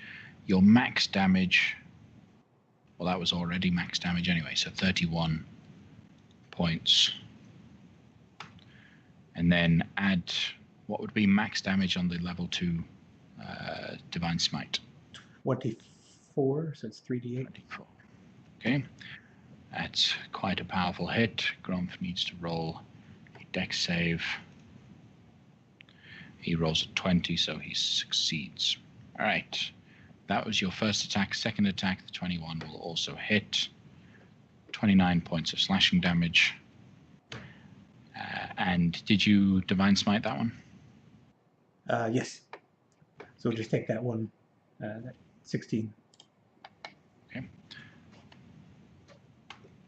All right, now Grumph, that's a lot of damage. Grumph is looking very weak. Blood pouring from many wounds. Anything else? I cast a glance at the spellcaster on the other side of me. So you're next! Like that. Okay. We have Danrik. Danrik will use his first Aura of Vitality burst to heal Loic. 6, 5. Is Loic within range? It's 60 feet. So, yeah, Oh, it's 60 foot for Aura of Vitality? pretty sure. Oh, 30 That foot. seems awfully hot, yeah. 30 30 sorry. foot. All right, so I step 5 feet closer. Boop. And say, blam! Okay. Heal for 16 points. Thank you. And then I, with a regular action, use Vicious Mockery on the guy by Loic. Mm-hmm. Say, did you call that armor? Wait, no, that's me. You call that armor? You look like a big rusted tin can. I seen better armor on something else. He's getting the hang of this thing. And he is royally confused at the shift in accents from the little individual and takes the full 6 points of psychic damage. All according to plan. That's exactly what I meant to happen. Yep. Anything else from Danrik? That's it. Okay. At the end of Danrik's turn, there will be one more legendary attack against Erin. That's a 26 to hit. No, disadvantage is a 16, so that's going to miss. 26 would have missed anyway. Osrin. Okay. I'm going to conjure up some animals, I think. I'm going to get some brown bears going. Do they have to be together, or can I like move them, put them in different places? When you cast the spell, you summon them in an area, like they all appear in one spot. Okay. As best they can. Okay. In that case, I'm going to summon them next to Erin. Can you? Yeah. Want to put them next to me, or do you want to put them? Well, you want to take I don't know if Karen RT needs. I think RT's kind of got it. back? He's doing well, but then he has got 3 guys around him. I'm going to support R2 because I just think he's on his own up there. I know he's strong enough, but I'm just going to give him some help. That's right. If your husband dies, So you get 2 brown bear. Okay. Can I move them? You should have full control. Okay. And even have access to their character sheet. Can I put them like there and there? If you don't, it's right there. Could do. For those that it just blocked the screen of, just get rid of it. Sure. Okay. Cool. So actually, I can have one on the other side of the guy attacking Erin, and the other one up by R2. Mm-hmm. So they're kind of going where I need. Should we roll an initiative on those? We'll do it as a pack. Yeah. Roll once for the lot. Okay. Yeah. Sure. Well, yeah. And they get a 3. Okay. That square of silence is gone, right? Yeah. Yes. Not effective at the moment, so it makes sense. Okay. So can they now make an attack? No, that's wait for the initiative. No. Okay. Fine. That's it. No, Okay. Bonus action? Oh, Oh, you can't hug them up or anything. So, no. yeah, That's right. me done. Then Aaron.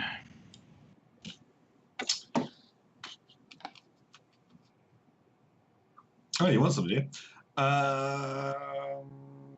Hunter's Mark. Guy in front of me. Okay. He obviously has a grudge and need to talk it out. Get some therapy going. Remind me, he has disadvantage. Do I get advantage with attacking a drow with Nope. sunlight?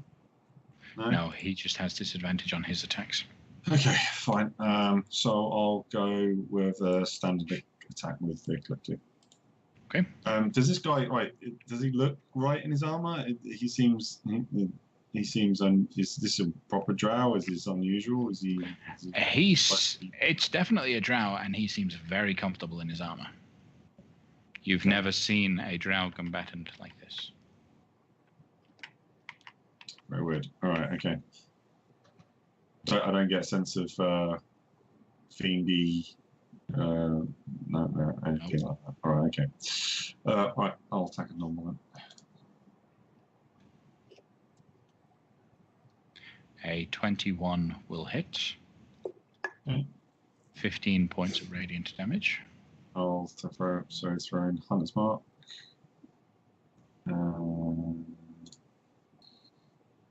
Yep, he's been hit already.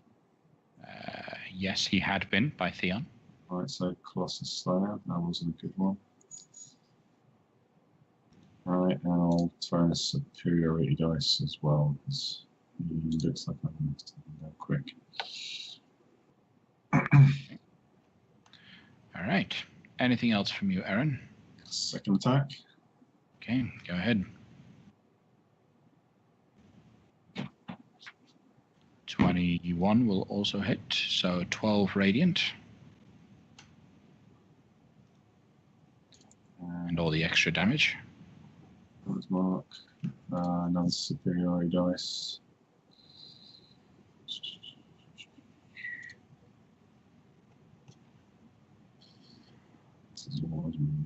Sorry. Yeah, I'm going to action surge. I think this guy's worth getting rid of quickly. Okay.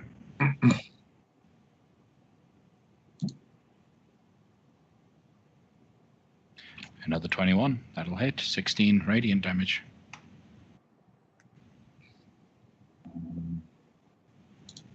Again. Superiority dice.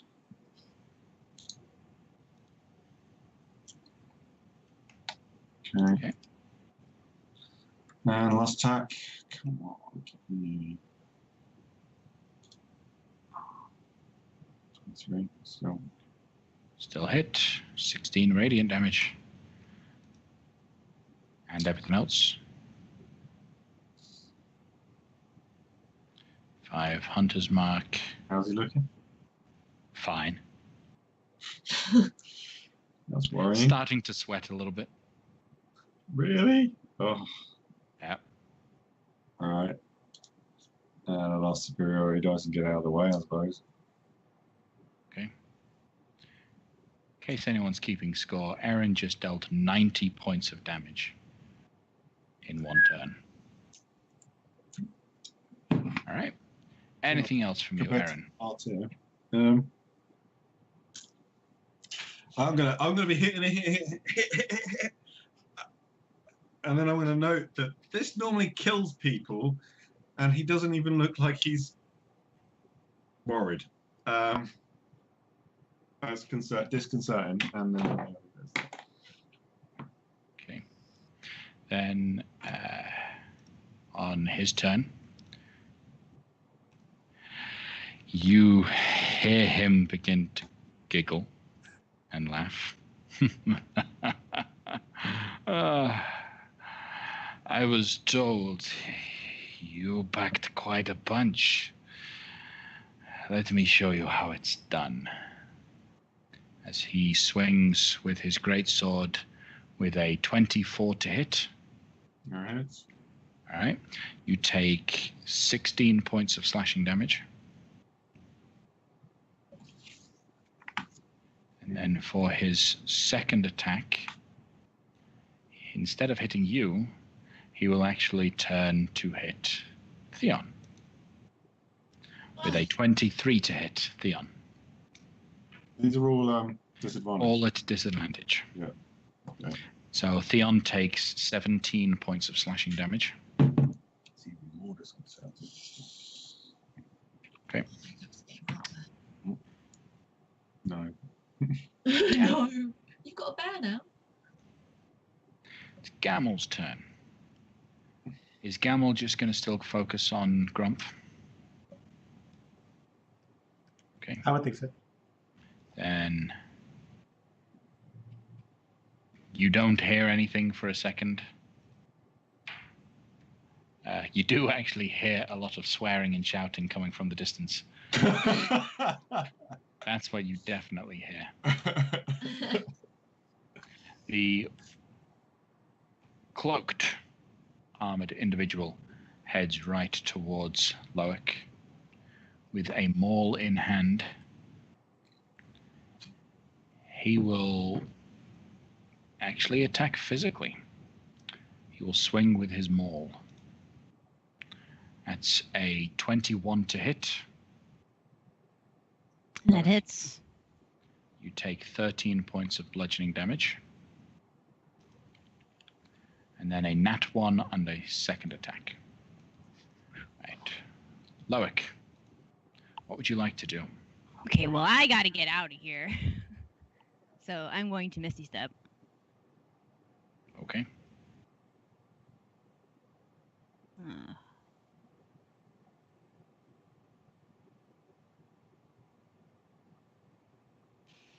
No great places.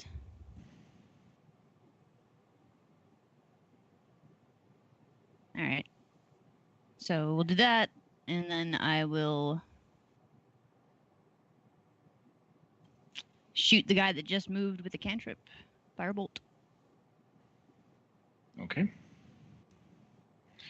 16 is going to miss. I'm rolling so poorly today. All right, and then I will use my movement, rest of my movement, to run away. Okay. At the end of Loic's turn, the armored individual, in a rage, will swing to attack the brown bear. A 22 to hit the brown bear. He's got more than one legendary action?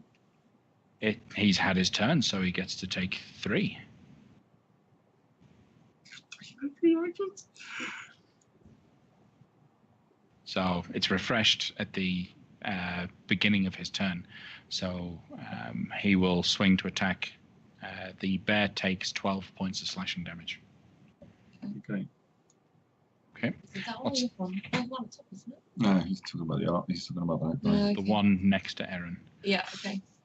What's Theon going to do?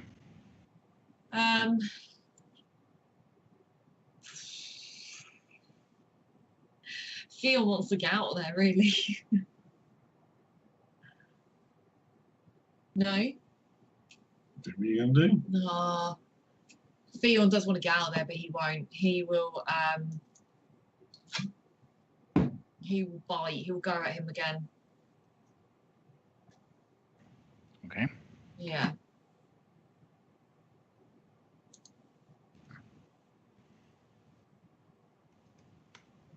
Oh, God. No, that's all right.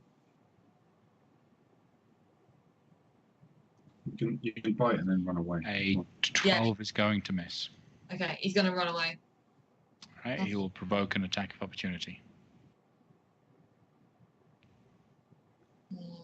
Sounds here. Where do you want to go? Yeah, I'll run away. He has disadvantage on his attack, right? Yeah. Good. So that's a 14 to hit. I think that still hits. No, he's got a 17. Has he got 17? Okay. So Yeah. it misses. Okay. All right. Anything else from Theon? No, he's going to stay out of the way for a minute. Okay. We have a war priest who will remain where he is and use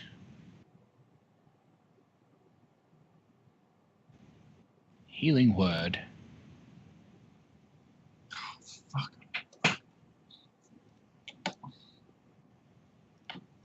Do I need to sign something? To heal Grumph. Grumph gets back 17 hit points.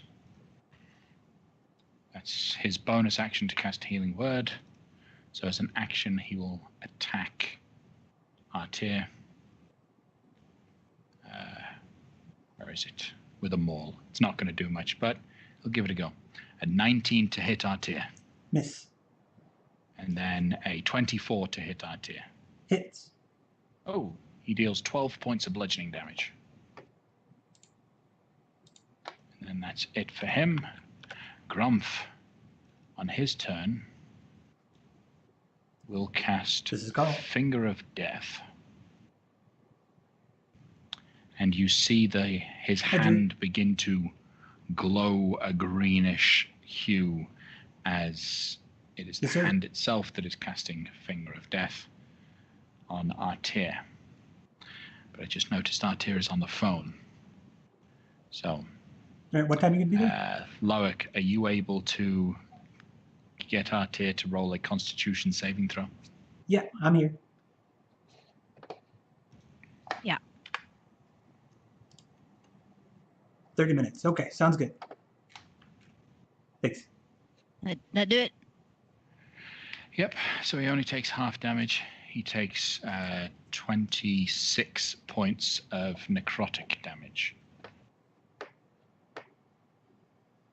Got it. Okay. Right. So he uses the hand to do that. Got to roll a d6. Okay, can't cast it again. I would like to use my sword's answering feature. I'm just checking to see if that requires a melee attack or not. Give me 1 moment.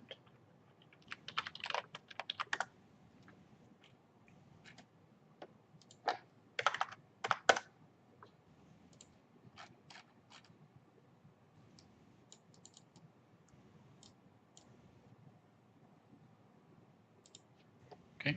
I just never use it. So. Sword of Answering.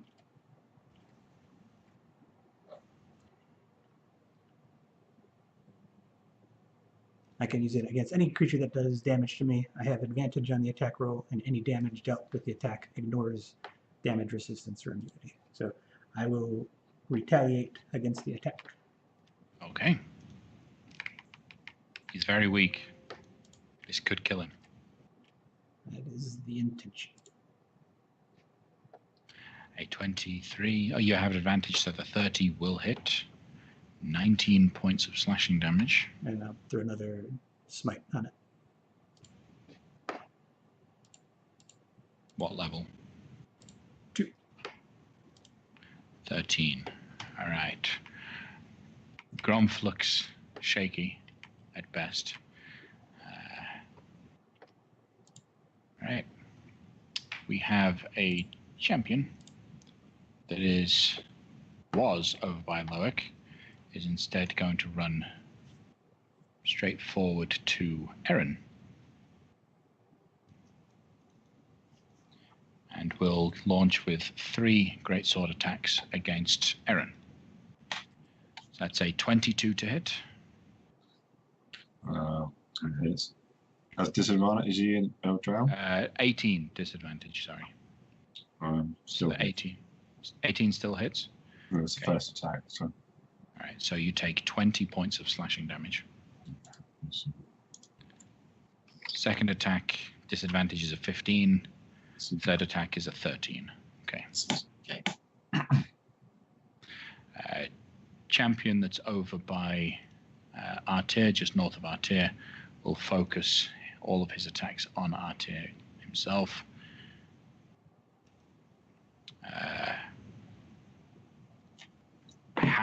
I have to confirm this, even with disadvantage.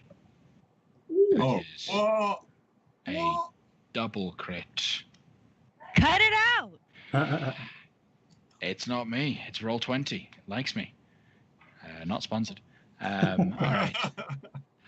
Arte, you take 21 plus 13, 34 points of slashing damage, halved down to 17 points of slashing damage. Got it. So that's the first attack. Second attack is a 25 to hit. Hits. You take a further 24 points of slashing, cut down to 12. Got it. And then a 26 to hit. Hits. You take 15 slashing, cut down to 7 points of slashing damage. Got it. All right, what are the brown bears going to do? They're going to turn the tide. Hope so. So, brown bear number 1, up by Artie, is going to do an attack on this guy here. Okay. And they've got multi-attacks. He's going to have 2 goes at him. Okay. So 4 bite attack and 1 claw attack. So a bite on him, The 15 will miss. and then a claw as well. The 12 will miss. Okay. Well, that's a bit of a useless bear, isn't he? Right. Okay. So the other one is going to come in over here Mm-hmm. and make an attack on this guy. Okay. Oh, Okay. and he's gonna start with a claw. I think the claws are better. It's going to miss. Oh God. He's gonna bite him. That's going to hit. Oh, about time. 7 points of piercing damage. Okay. That's it for the brown bears, right? That is it. Yeah. Okay. At the end of the brown bear's turn, the warlord will swing to attack the brown bear in front of him. That's a 22 to hit. Nice. Deals 14 points of slashing damage. Yeah. Artir, up at you. I will continue to attack recklessly, and my first attack will be upon the grump. Okay.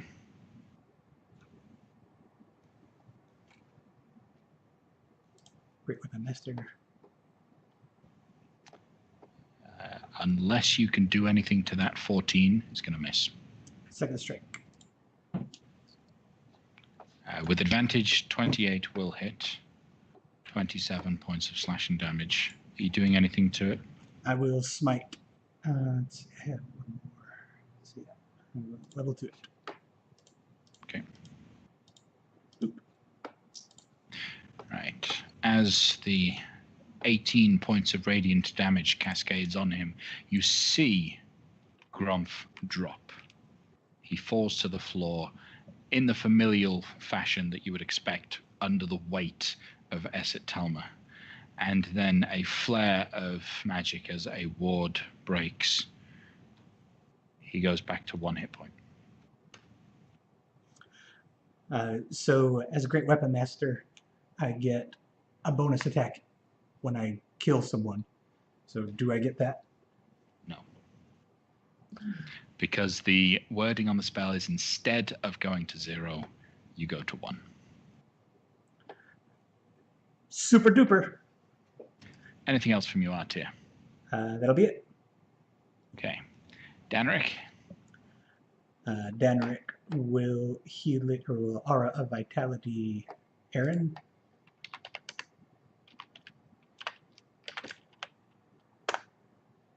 Wow. And he Nice. will do the same vicious mockery on the warlord attacking Aaron.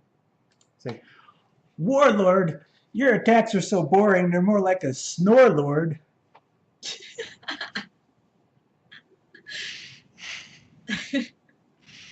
Okay. The Warlord will roll a Wisdom save. Nat 1 failure. Takes 6 points of psychic damage. He's now looking wounded. Danrick will totally take all the credit for it, too. Of course. Aaron sees a slight trickle of blood begin to pour out of the guy's nose through his heavy mask. Which one is it we're talking about? Who's the Warlord? Isn't it? Is the guy... Heavy hitter, the big guy, the legendary one. Yep. Right, okay. He's the Warlord. And then I'll use my movement also, Derek will, because he notices that he's a little closer to everyone than he wants to be. So I'm going like that. Okay.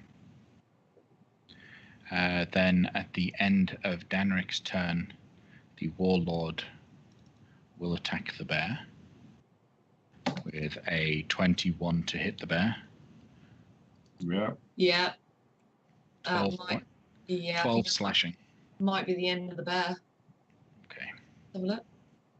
Check on the bear. Yeah. End of the bear. All right. See you later, bear. Osrin. Right. Osrin is just quickly, how is the guy, not the Warlord, but the other one next to Aaron, how's he looking? Almost untouched. Okay. He's taken 13 points of damage so far. And as you can see, all of these individuals are heavily armored. Okay. Do it. Yeah. Osrin's, alright, so I'm going to drop the conjure animals. Because I've only got one bear left anyway. Ethereal spirit of the bear just runs off and disappears. And I'm going to do a lightning arrow on the Warlord with the hope that I also reach the other guy in range. Oh, sorry, I thought that was going to... Oh. Sorry, I didn't mean to roll it for you. Okay. I didn't think I was going to do that. All right. Well, if that was a bad roll, then he's gone. It still hits, so 15 points of damage to him and 8 points of damage to the one within 5 feet of him. The text on it, I think it does the 48. Is that 48 in place? 48 lightning damage on a hit or half. Yeah, all right, it's 10. Yeah, it's 10 feet target. Yeah, everything within 10 feet. Okay. Yeah, each creature within 10 feet has to make Dex saving throw. Okay, so the champion will Really? Yep. roll a 4. The Warlord is included. Yeah. Yeah. He rolls a Oh, no, 24. I aimed Yeah, at I him. mean, it's each creature within 10 feet of the target. Oh no, he used the target. No, so the target takes the full brunt regardless, and everything else has to roll and takes the 2d8, which is the 8 lightning damage on the other section. Perfect. So the other armored individual next to Aaron takes the brunt, takes that 8 points of lightning damage. Anything else from you, Osrin? No. Okay. He has one last legendary action, so the Warlord will take it to hit Aaron. Okay. That's a 27 to hit at a disadvantage. Jesus Christ. Yeah. Okay. It's 14 slashing. Okay. All right. Sorry. Aaron, it's your turn. Come on. You got this. Don't I look bad haven't. in front of the wife. Come on. I haven't got this. You have. Because this other guy You got some inspiration earlier from Danrick. Come on. doesn't mean a thing. This other guy is more powerful. And I'm trying to figure out how I'm going to deal with him.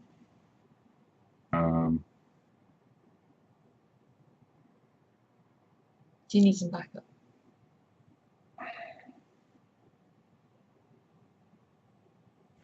What you gonna do, Aaron? I'm going to break away, and I'll take the 2 attacks of opportunity. Okay. The Warlord will be first with a 19. However, the War Priest to the left of you will use his reaction to give it a +10. So that's a 29 to hit. Okay. So you take 16 slashing damage from the Warlord, and a 12 to hit from the champion. So Technically, the champion used his reaction already to give me that +10. no, the War Priest to the far left. Oh. Oh, He did. that guy. Actually, no, never mind. He's too far away, so a 19 would have missed you, correct? But Yes. then, does that miss? Yeah, so it missed then. You don't take any damage from that. Oh, so Sorry. what was it? 16. It was 14 slashing. No, sorry, 16 slashing. Yeah. Yeah. Sorry, take that back. Right. So, 1, 2, 3, 4, 5, 6. So Aaron's going to move to there. He's going to cast Conjure Animals, and he's going to conjure 4 giant lizards around those 2 guys. Giant lizards. Sorry, Aaron, but you give me all this. You outnumber us with loads of things. I'm going to have to throw it back in. Fair enough. Are you sure you've got the capability to summon 4? Just double checking. The CR of a lizard is a quarter. They're CR1, not CR2. A giant lizard, if that's what you're looking for, Yeah. is a CR1 quarter. 1/4? Yeah. So that means I could have a lot more than that. Do you want to pull up the... Oh, yeah. So yeah, you can have 8 of them. I'll have 8 of them surrounding those 2 guys.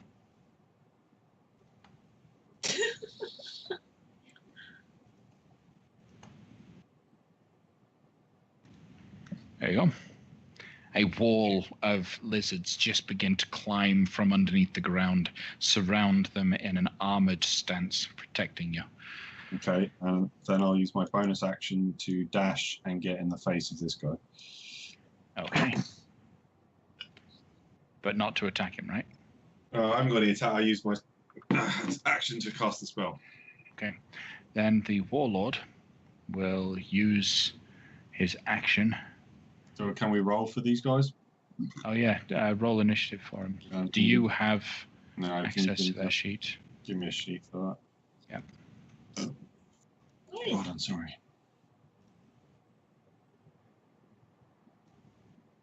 No, I've got it. Yeah, just. Should have full control now. So go ahead and roll initiative for them while he rolls 2 attacks, one against one of the lizards, one against another.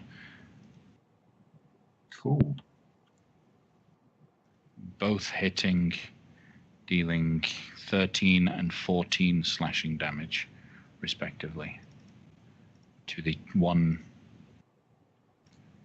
to the right of him and the one above it. Okay, it doesn't take them out. And they rolled a 17, so they're in our initiative. Mm. I did that one for you. Oh, Okay. They'll come in immediately after you next time. All right, so that's his actions, but he will walk and he'll go there. I know it'll provoke 1, 2, 3 attacks of opportunity if they wish to take it. I highly doubt they're going to be able to hurt him. I know, they're there as a buffer for a little bit.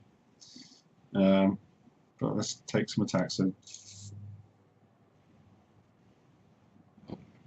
That, Surely they've got advantage, the surrounding. yeah, they've got advantage, so the 20 hits. But that, oh crap, the character sheet is busted and broken for that one.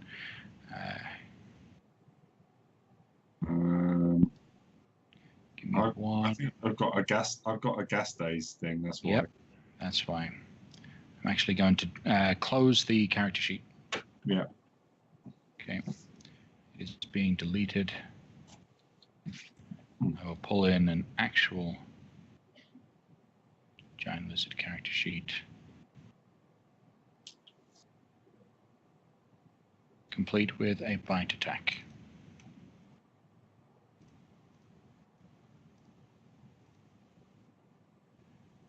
So, Aaron, you should now be able to see a fixed character sheet. Yes, thank you very much. Okay. It might whisper, but I'll read them out.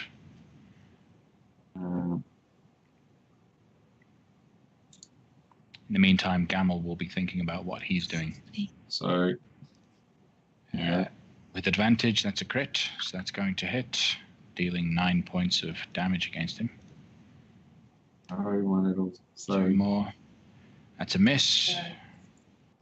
No, sorry, a 19 because it's got advantage. That hits, and the 21 also hits.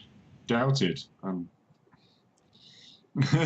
Extra 12 points of piercing damage. Maybe these lizards are more concerned than they should be.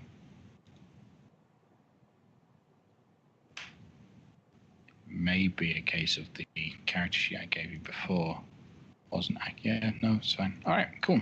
That was the Warlord's turn. Gamel is going to continue his barrage or his attempts to kill Grumpf. Grumpf only has 1 hit point.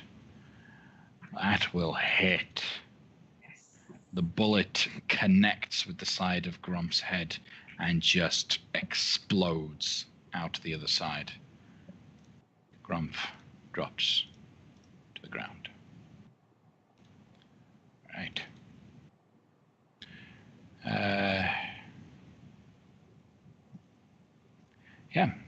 That'll be Gamel done. We have the War Priest next to Aaron. Will actually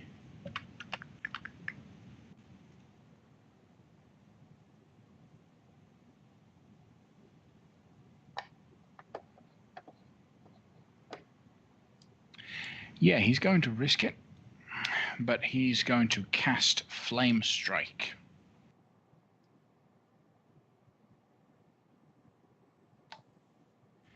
What that does is it creates a column of fire in a 10-foot radius surrounding the Warlord. Okay. So it'll hit these. They need to make dexterity saving throws. Does the Warlord also get hit? Yep, the Warlord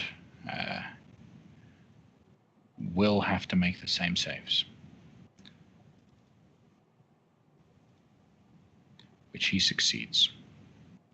The champion, however,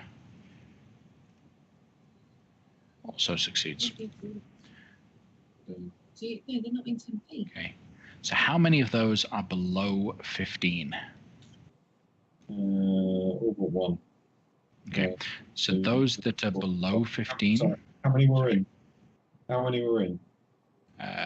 All of them except this one and this one. Alright, so that's I need 1 more roll then. No, that's 6. That is 6. 1, 2, Okay. 3, 4, 5. Yeah, 6. So we'll do it from this one anti-clockwise round to the. Okay. So those that failed, those that got 14 or lower, take 14 points of fire damage and 13 points of radiant damage, so 27 points of damage. All gone. Those that succeeded take half damage, so 7 fire plus 6 radiant, 13 points of damage. Okay, so this one round to this one are all gone. Okay, all of them? The 2 at the top are the only ones that lived. Yeah, they've only got 19 health. They're not that. Okay, right, that's it for the priest. Loic. a couple of sparks of lightning had started flickering from his eyes and started wrapping around his hand, and he was grinning. He started to grin very, very genuinely, staring at Gromp, and when out of nowhere, a bullet goes right through Gromp's skull, and his smile just drops, and then so does the lightning. And he makes a little frustrated sigh, and I will cast Disintegrate on the more heavily armored man that is tangling with Artir. Okay.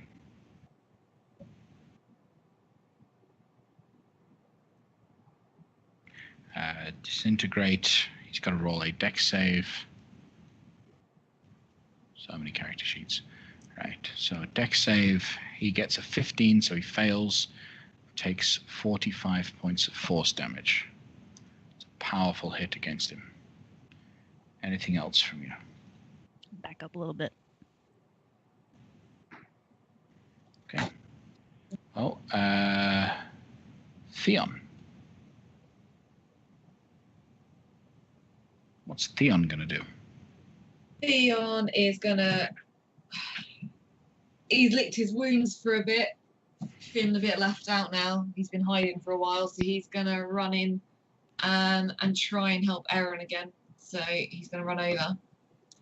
Can I get that far? You can't get that far if you dash. I mean, he's got 4. What's his movement speed? 40 feet? Pushing you around. So how far's that? 3, 4, 5, 6, 7, 8, 9. Yeah, you have to dash to get to there. Get on the back of him. If you're gonna dash. There? Go on the other side. Jason. There we go. Okay. And he's gonna bite him. You No. have to use your action to dash. Oh, okay. That's all you can Okay. do. He's Right. there. Then the War Priest next to Artir is going to step to one side, and he leans down over Gromp's body and begins to cast a spell. I'm going to attempt to stop that. With what? Counterspell. Counterspell? Okay. You instantly counter the counterspell. Thank goodness. Not the counterspell, but you counter the Revivify that he was going to cast. Right. That leaves the Archmage unable to do anything this turn. You have a champion. He's going to move up to Aaron. And will attack. It's a nat 1. So it's gonna put you down. Oh, A 16. no. And a 26. Yeah. The 26, you take 19 points of slashing damage. Right. The champion by Artir will step across to flank Artir. And same thing, 3 attacks against Artir. A 23 Hits. for 25 points of slashing damage. Down to 12. A 25 to hit Hits. for 15 points of slashing damage. Down to 7. Okay. Yes, sorry. Yes, cut down to 7. And then a last attack, a 16. It's going to miss. Miss. Okay. But it's your turn, Artir. I will have reacted to the last hit, again using my Sword of Answering. Mm-hmm. And attack. 29 is going to hit. 19 points of slashing damage. That champion is now hurting badly. And then I will attack him twice with my greatsword, recklessly. Wild swinging with fury in your eyes. 32 points of slashing damage. Anything else on those? Nope. All right. Anything else, Artir? Nope. All right. And at the end of your turn, the Warlord is going to use a legendary reaction to command ally. and command the champion to make an attack against Aaron. Yeah. 23 to hit. Yes. So that's 19 points of slashing damage.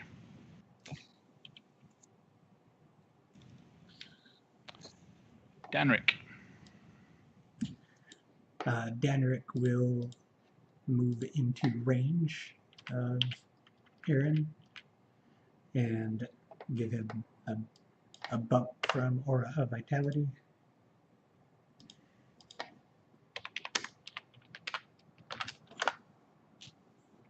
For 12 points of healing. Okay. And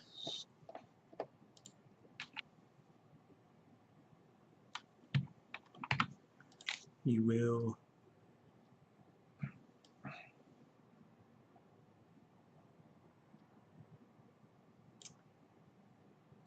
use Crown of Madness. Wait, no, he will not do that because that's a concentration spell. That's a concentration spell.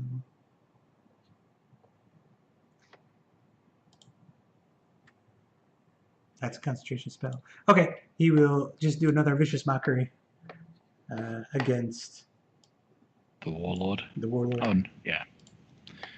Okay, so he fails that.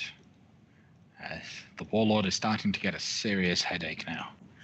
I really can't improve on the Snorlord joke, so I'm just going to double down on that. Eat it. That's what he says. Okay.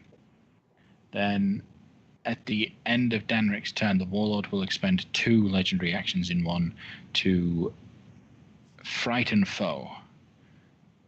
Danrik needs to roll a Wisdom saving throw against becoming frightened.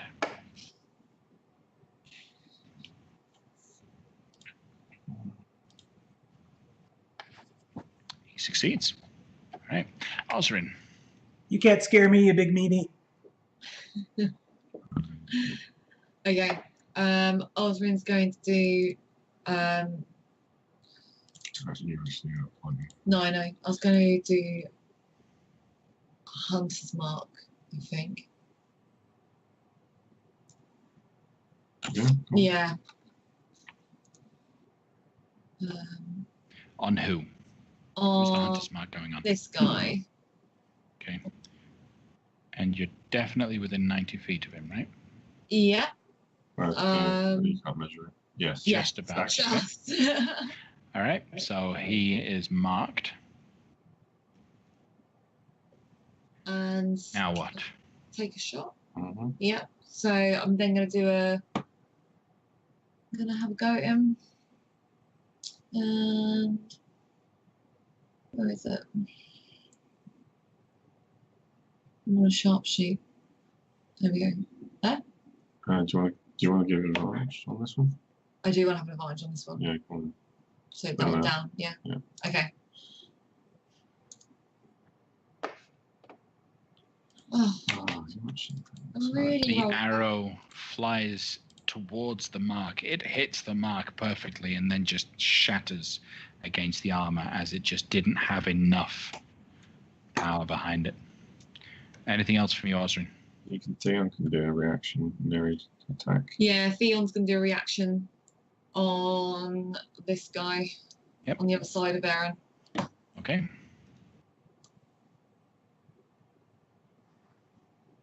A 15 will not hit. I'm done. Okay. So there are moments of it. Aaron.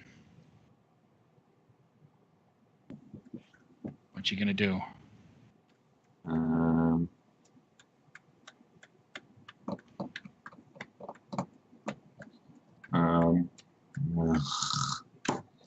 So many bad choices.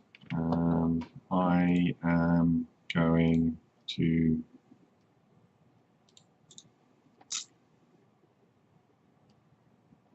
what does that spell say?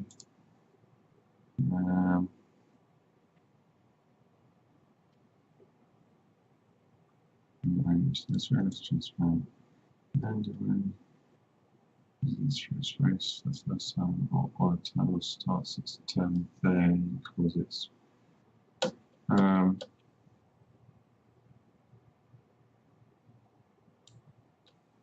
Okay.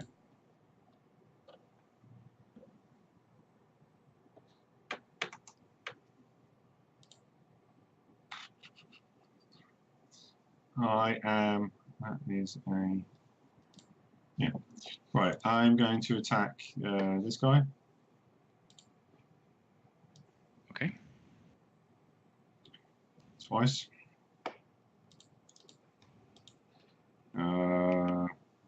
I got advantage. Yes, you do, because you're flanking. He doesn't look as armored as the other guys, does he? He's a war priest. He's definitely in plate. He's in plate. Uh-huh. It's just a warning plate. Right. Every single one of them. Standard ecliptic attack with him then. Okay.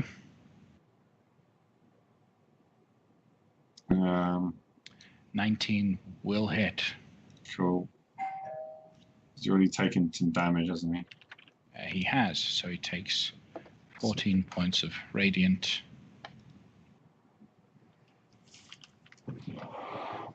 Okay. And then I'll take another attack with Ecliptic. Ugh. You have advantage, but the 15. And I will use my inspiration. Roll a d8. I thought it was a D10. D10. No, Arte confirmed it. He's not quite the level yet for a D10, so it's D8. Started back in June. So I'll take it to 19, which is what I had last time. 19 will hit for a nice 16 points of radiant damage. These guys are now starting to get whittled down slowly but surely. Okay. With that, Aaron is going to use bonus action. Has it been Okay. a little worse lately? But I know third it's level raining, but to cast compared to Healing Spirit. maybe a few months ago, has it been worse lately even when it's not raining? It's fine when it's not raining. It hasn't been raining. in this spot next to Last week it rained thingy. heavy Wednesday and Okay. Yesterday. Well, we need Both days it rained. a spirit to appear. I mean, there's see that if it's not something right here in the house, Can I have you to being in an take area this one areas over? normally, okay. that means Alright. something. So Aaron will he'll move to there and take whatever attack option you want to give him. Yep. So that's a Most of it 26 they to have it hit. where they have the jacket on With there, disadvantage, yeah? but Yep. parts of it has where they got that Okay. aluminum and squirrels will get So out you there and take shoot.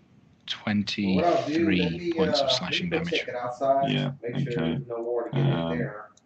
But this To has move been into an that ongoing space issue now for a while. to receive was it A number of your colleagues 2d6. have been up here. Yeah, It's I 1d6 hit let me, points, but what level because did you normally what cast I cast it like at? to third do is level. give it to a line tech, I'll Third do level, it so right it's after. 2d6. I mean, I don't know if that's gonna help if it's not, red or something. Let me think about this. I guess the main thing I can do is just go ahead and get the leaves 5. out. It's All right.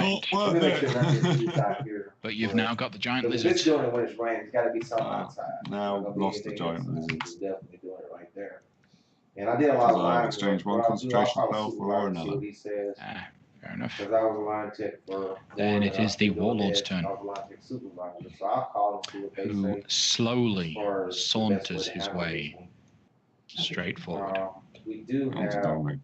What I may do is put it in as an intermittent With a ticket, great sword attack, that is a and 21 to see if hit it knows Danrik. what happens when it rains.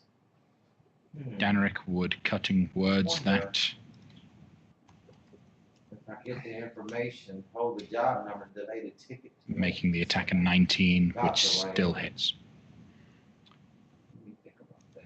So Danrik takes 12 keep points it of in my slashing notebook. damage. He'll then take They come out another here and attack, it's not raining and- which is I'm a pretty sure they turn 16, tickets over before. which will Matter of fact, miss. I'll put a ticket in, put it as an Right. intermittent problem. Then Gamma. I'll hold it and. Seeing I'll give you Danrik my is in number. trouble, Let's say we'll if focus you know fire it's gonna on rain, and you sure this pretty much every big time you guy. And if it's And come to more than rain. a drizzle, Right. It's not So been where- doing where- too where well, you get but more than he's a 5 little bit units, so- afraid, a little bit, Okay. well, very So what I can concerned do about is have you call me, and if I see where we got it, where it's about coming more than Danrik. one day So at a he's time, going to.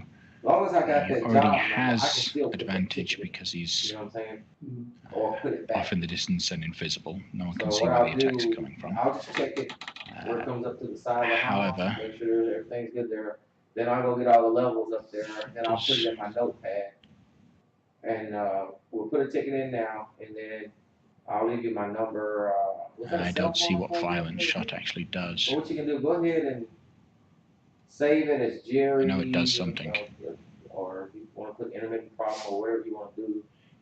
You know, you want Jerry. Oh, adds one additional weapon die. Okay, so he will attempt Yeah. to. He'll Yeah, spend a there grip ain't much I point can do for here. violent shot. I think against I've been him. out here before So also, a 'cause I 25 remember will hit, that hard adds an additional D12, Yeah, and I remember the big door. so 48 points of piercing damage. But what I'll do, I'll call you after that. To which point you all hear a woohoo! He doesn't fancy action surgeon right now. To save down poor old Danrik.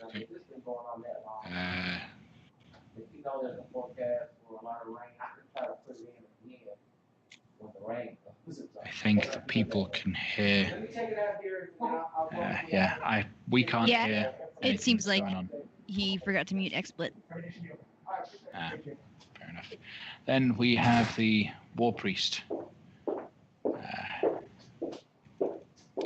What is he going to do with his current position? The one next to Aaron. He's got 2 creatures he could focus attack on.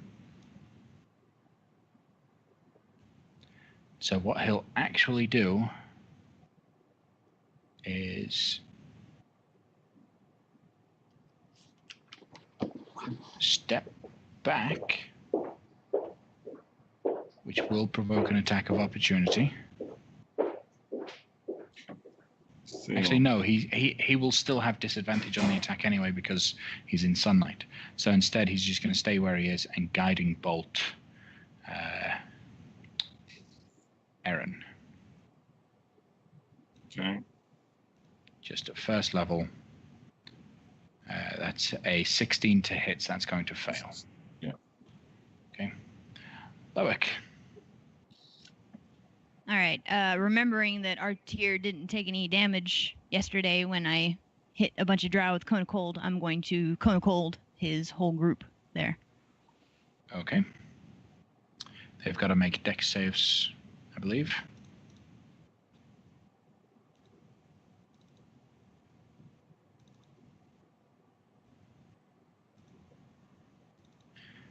Oh, con saves. Right, Sorry. so as the cascade of cold air begins to freeze up, icicles begin to grow all over the metal armors of all of these. They both fail, taking 35 points of cold damage, which makes the champion very weak. Quick question, Artir. Yo. Are you resistant or immune to cold damage? Immune, because I'm resistant from raging and immune from resistant from the mask, which makes it immune. Yep. No worries. All right. Anything else from you, Loic? That'll be it. Okay. Then at the end of Loic's turn, we will have the Warlord attack Danrik. With a 25 to hit Danrik. And I'll hit. Okay, Danrik takes 11 points of slashing damage. And then to maintain concentration. DC 10.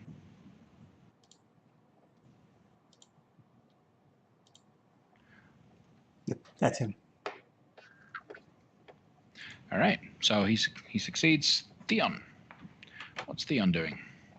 Theon is going to do an attack on the guy in front of him. Okay. So he's going to have a bite. And with a powerful chomp, He digs deep into the armor of that war priest. Takes 11 points of piercing damage. And Good. the war priest needs to make a strength save. Mhm. Nat 1. He immediately is dragged to the ground. Lovely. That's what I'm talking about. That's what I'm talking Good. about.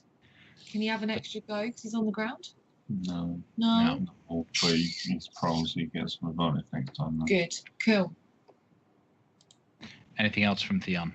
Ah, he's happy with that. Okay. Well, at the end of Theon's turn, another greatsword attack is coming Danric's way. That's a 26 to hit Danric.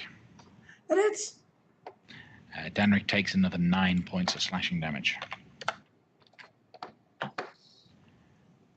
The war priest over by Artir is going to reach down once again. Counterspell. And that'll be my last one. Okay. Or, well, it'll be my last level 3 spell. Don't tell him that. Well, I am telling him that so that he doesn't think that I'm just going to be...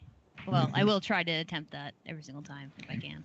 No, I understand. And in the spirit of open information sharing and all that, he has one more third level spell slot left after this. That's his action to do that. Archmage can't do anything.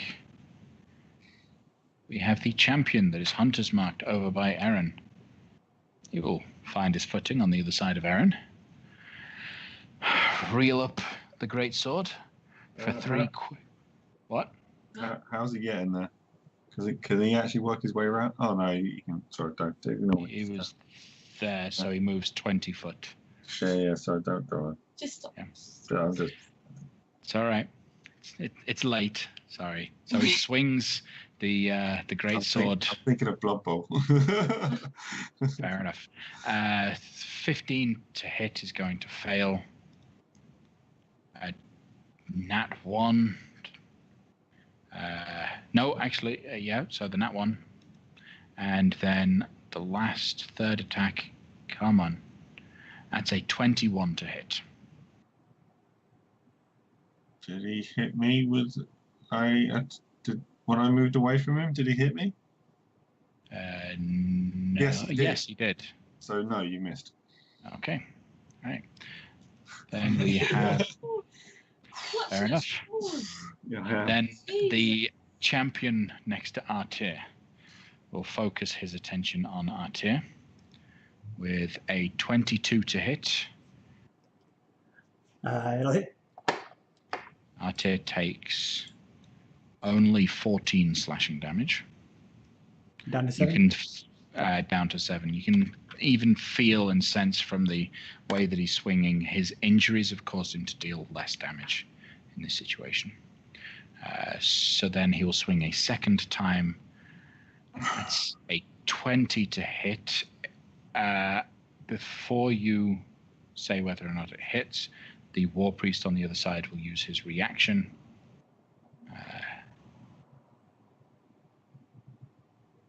Yep, because he's still got it left, to make it a 30 to hit. Hits. So you take 12 points of slashing damage, cut down to 6 because of the rage, and then one last greatsword attack, a swing with an 18 to hit. Miss. All right. Artir, it's your turn. Can I get a sense of how these guys are looking? The champion is on death's door. The priest, not so much. I will take a swing at the champion. Okay.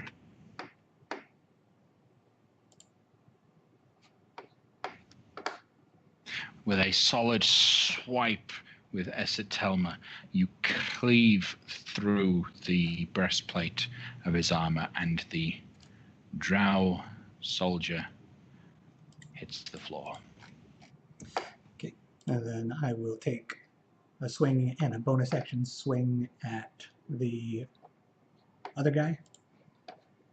And Okay. I will not great weapon master it, just regular swings. And I will Divine Smite both of them first levels. Okay, both of those will definitely hit. 39 points of slashing damage plus 15 radiant and another one? Yeah. Another 8 points of radiant damage. Now, as the swing of your greatsword comes in, it connects with the armor, and you feel the sense and the power from your patron and your god just explode against his armor, sending the war priest back, crumpling to the ground, dead. Woo! Okay, and then a quick glance. They all look to be dead. They all look dead. Okay, so then I will use my movement and move 30 feet. Okay.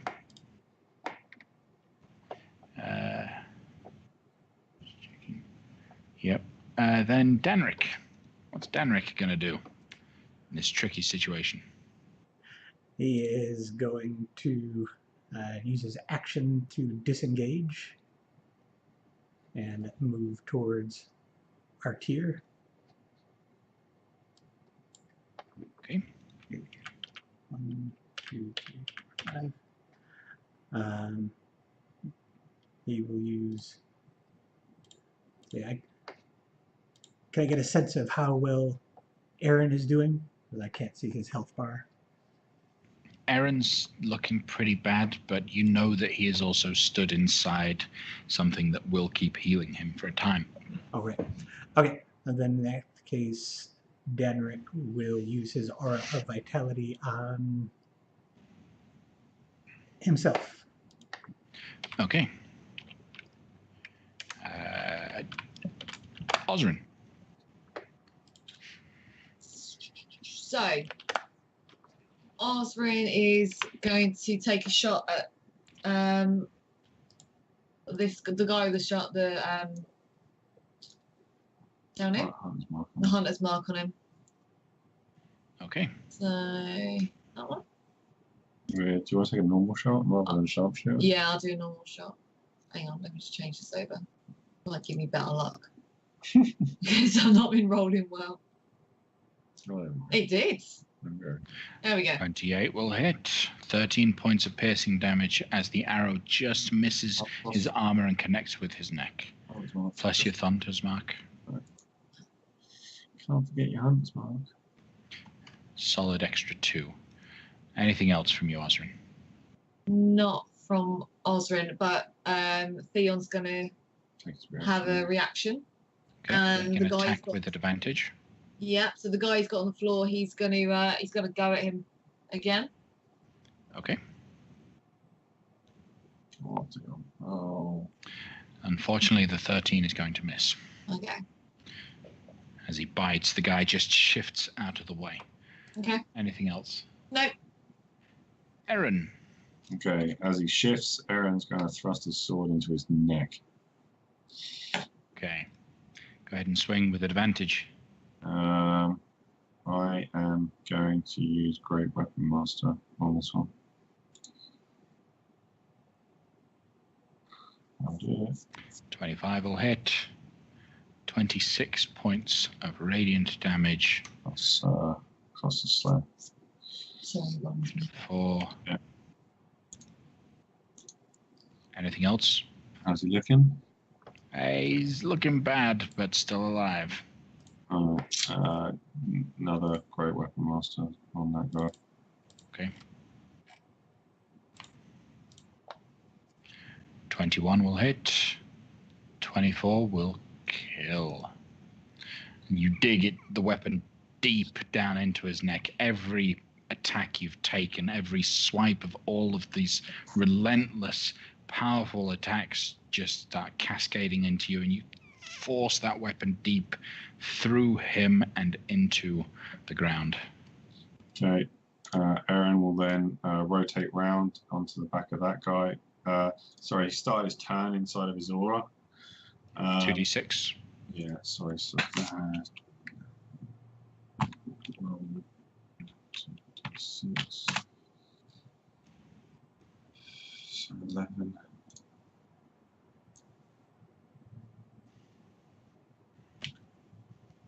No.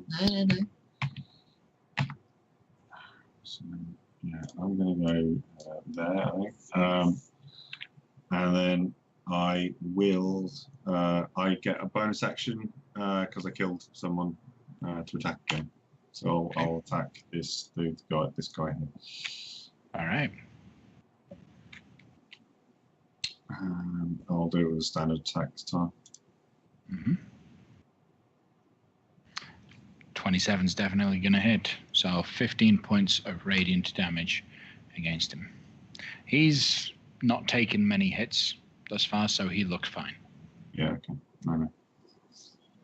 Right. Anything else from you, Aaron? Surviving. The Warlord will charge forward into the healing spirit position. And should take 2d6 points of healing, right? I don't think it works that way. I think it's only on creatures that I choose. Until the spell ends, whenever you or a creature you can see moves into the spirit space for the first time on a turn or starts its turn there, you can cause the spirit. Okay, so you choose to cause the spirit. Yes. All right. So, since he can't actually, you, bro. no, since he can't actually get to Aaron, which is his primary goal, he will just take his frustration out on the nearest combatant. No. I have a 25 to hit the dog. It hits the dog. He takes 12 points of slashing damage. You kicked my dog. He's down. 12? And then Oh, was it That 12? was 12? Was it 12? Yeah. it was I thought it said 12. It Oh, was sorry. I thought 12. it said 12. Oh, Jesus I Christ. thought it said Put it 20. down. We said 20. All right.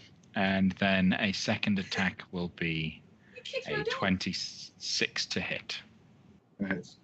So 13 points of slashing damage. He's down. Oh, I know. He's down. Now the dog's down. All right. That is it for the War Priest. Gamel. What is Gamel going to do? Gamble needs to dream the Gonna party. shoot Come on. the big guy. Shoot the big gun. The guy that looks healthiest or the guy that's been annoying you? The guy that's annoying me. Okay. The guy So- that's healthy, surely. Oh, I He's don't going. know. Toss the coin. What would Gamble do? He'll keep going for the big guy that keeps causing damage. So, Wit's End, 20 to hit will hit. He used a grip point to do the extra d12 of damage. So, let me actually move that out of the way. That will finish off the Warlord. Oh. Ooh, All right. he's getting all the marks today, isn't he? War Priest is down. Loic.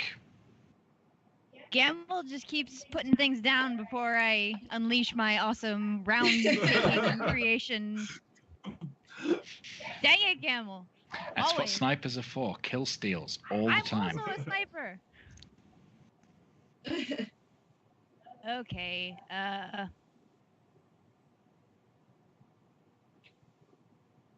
guess I'm just back to cantrips again.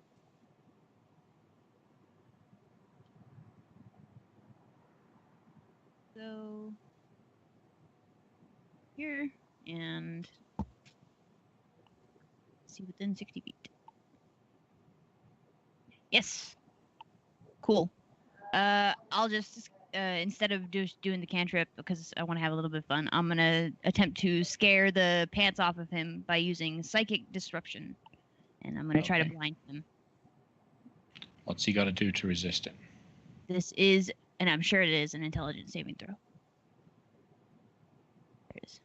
All right. He rolls a 7. Okay, so it takes 2 points of psychic damage and can't see beyond 10 feet. Can't see beyond 10 feet. Okay. So he can still see Aaron and the dog. Yep. All right. Anything else from you, Loic? Elliot. Theon needs to roll a d20.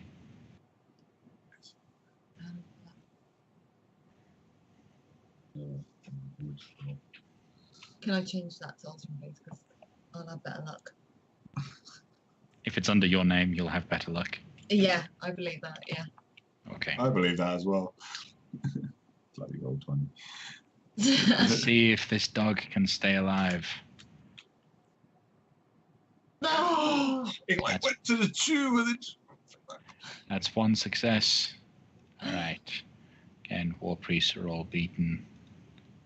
All the champions except the one that's still standing. He can't see beyond 10 foot, but that doesn't matter. His quarry is in front of him. So he will charge at Aaron. First attack is a 28 to hit. Disadvantage. 27 to hit. Yes. So that's 23 points of slashing damage. Yeah.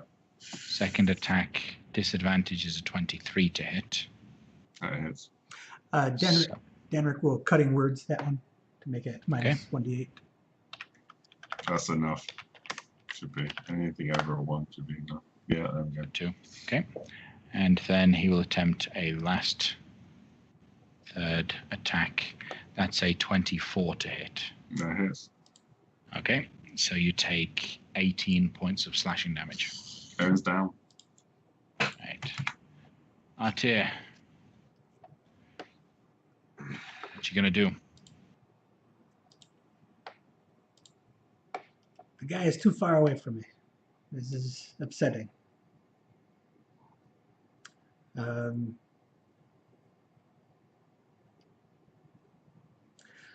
I will come out of my rage and start blasting him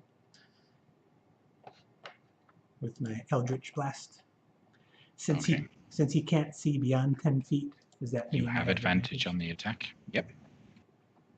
So, I'm looking at Denrick's sheet.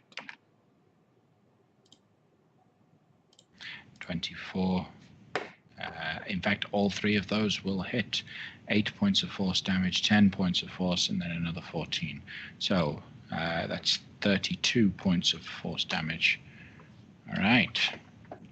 And I will use my movement to get there. Okay. Danrick. Denrick will move up 10 feet to be in range of Aaron and use his healing word.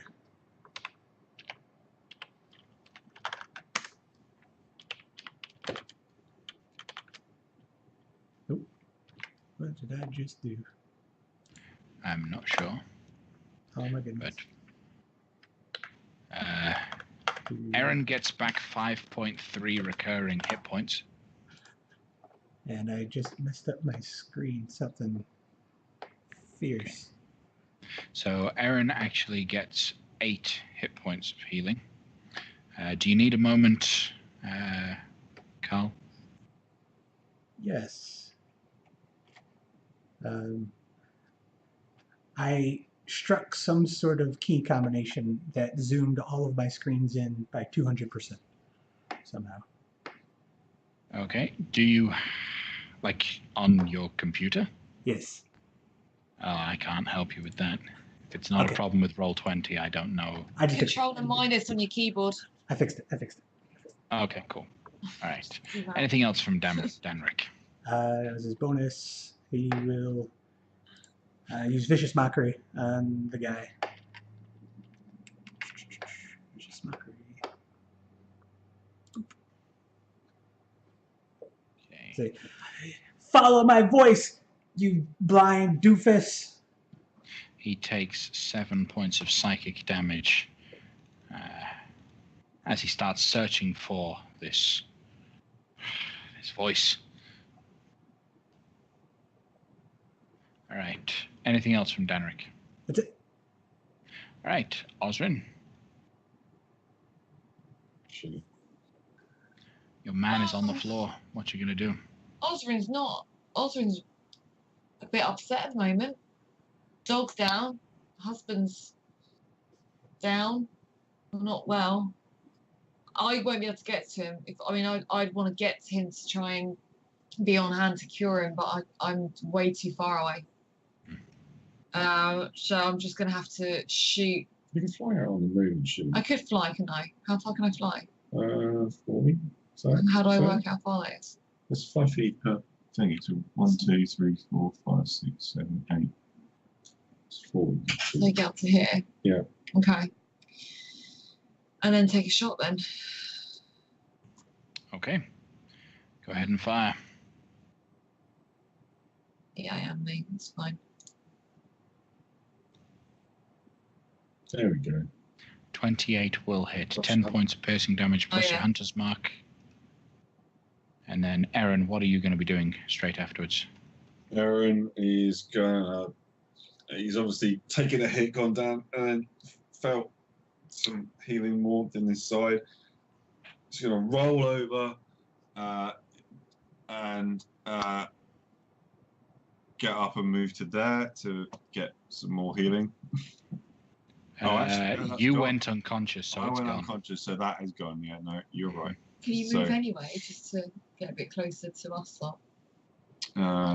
So half your movement speed to stand up, and then you can move.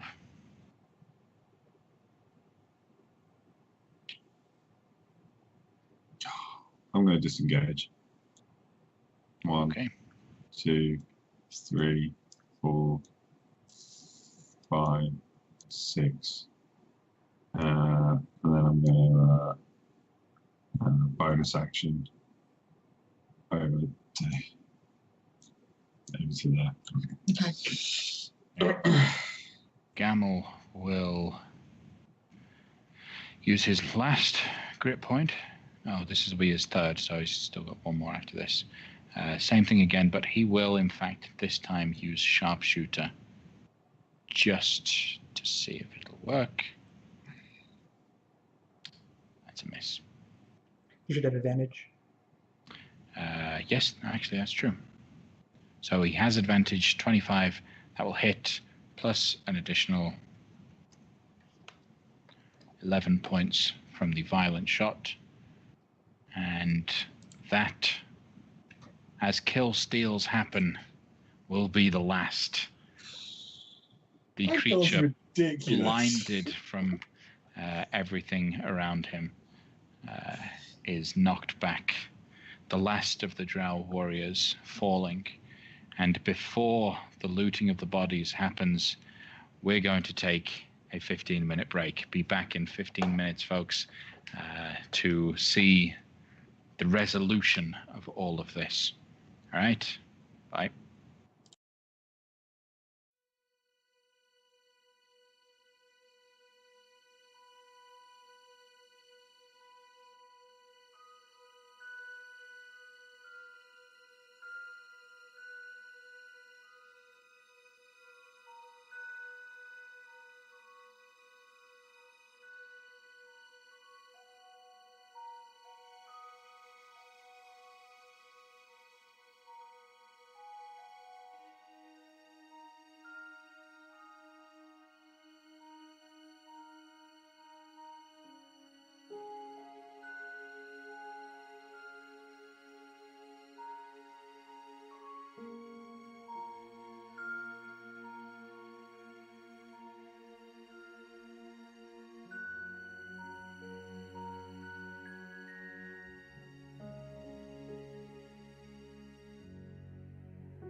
Welcome back, guys. Thanks for sticking with us during that short break. So we jump right back into the action. The killing blow was just issued, and the last of the champions was felled. The sun is setting. The day is ending as the shadows begin to cover all of you and darkness sets in proper. What do you do? Before anybody moves over to the gaggle of bodies near Gromp, I'm going to kind of stand there and intercept them if they go that direction.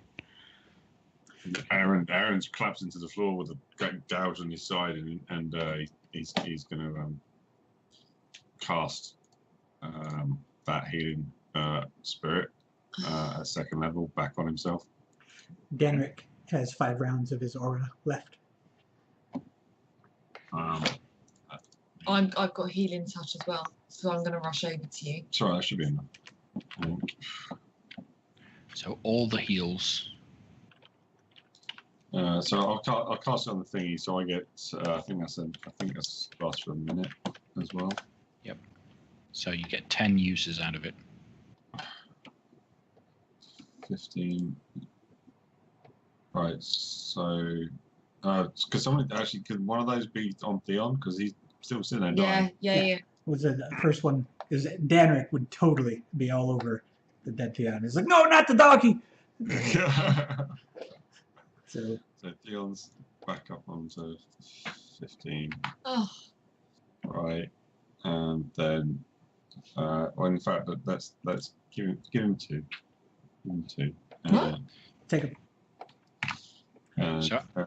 Aaron takes the rest. So As you all rest and recuperate, getting as much health back as you possibly can, for a moment, Loic, with your current position, I need you to roll a charisma saving throw.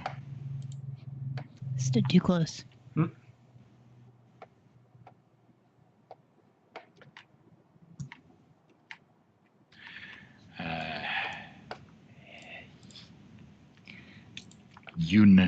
You're curious. Does he actually have the hand of Vecna underneath that glove? You really want to check it out and are gonna go for the hand. Okay. Can I see that happening? Roll a perception check. With an 11, what's your passive, Artir? I think it's also 11. Also 11. Okay. You notice Loic walking over to the bodies. Say, Loic, be careful! Did you remember the eyeball? And I will start walking towards Loic. Yeah, I think I should be the one to check it out, because if something bad happens, you can at least easily restrain me. Yeah, but you are so powerful. What if it overcomes your wills? Well, that's what I'm saying. Restrain me before I can use my hand. Can I get over there in time? So, in the time it took you to move to there, Loic would get to Gromp.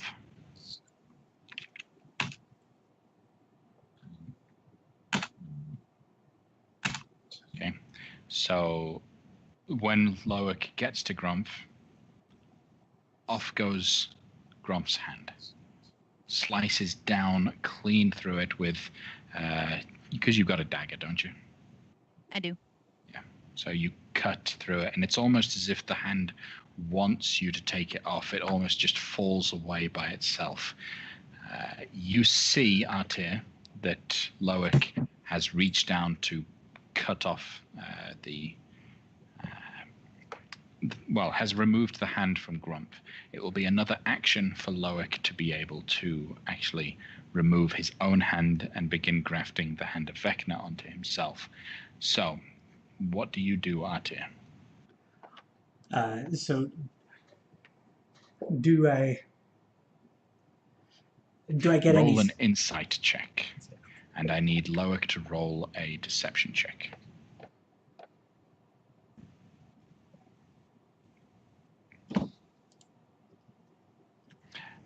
You can definitely tell that the way Loic is looking at this thing, it is in a hungry fashion, not in a preventative, tentative kind of manner.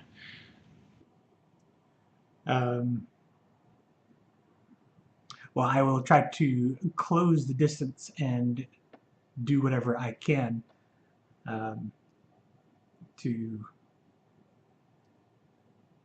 All right, I will close the distance and cast command and say, stop!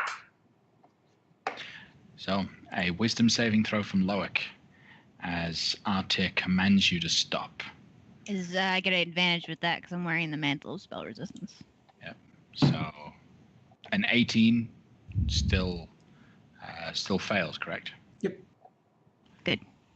All right. At what point, Artir, do you command him to make the wisdom save?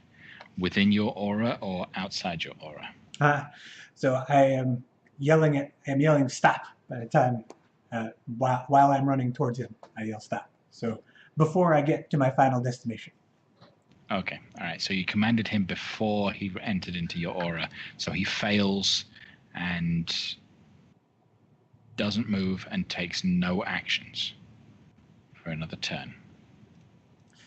All right, can I now Now wrestle you the can hand wait. from him? It's opposed strength checks. And you have, yeah. But when you get to that point, I actually need you to roll a charisma saving throw.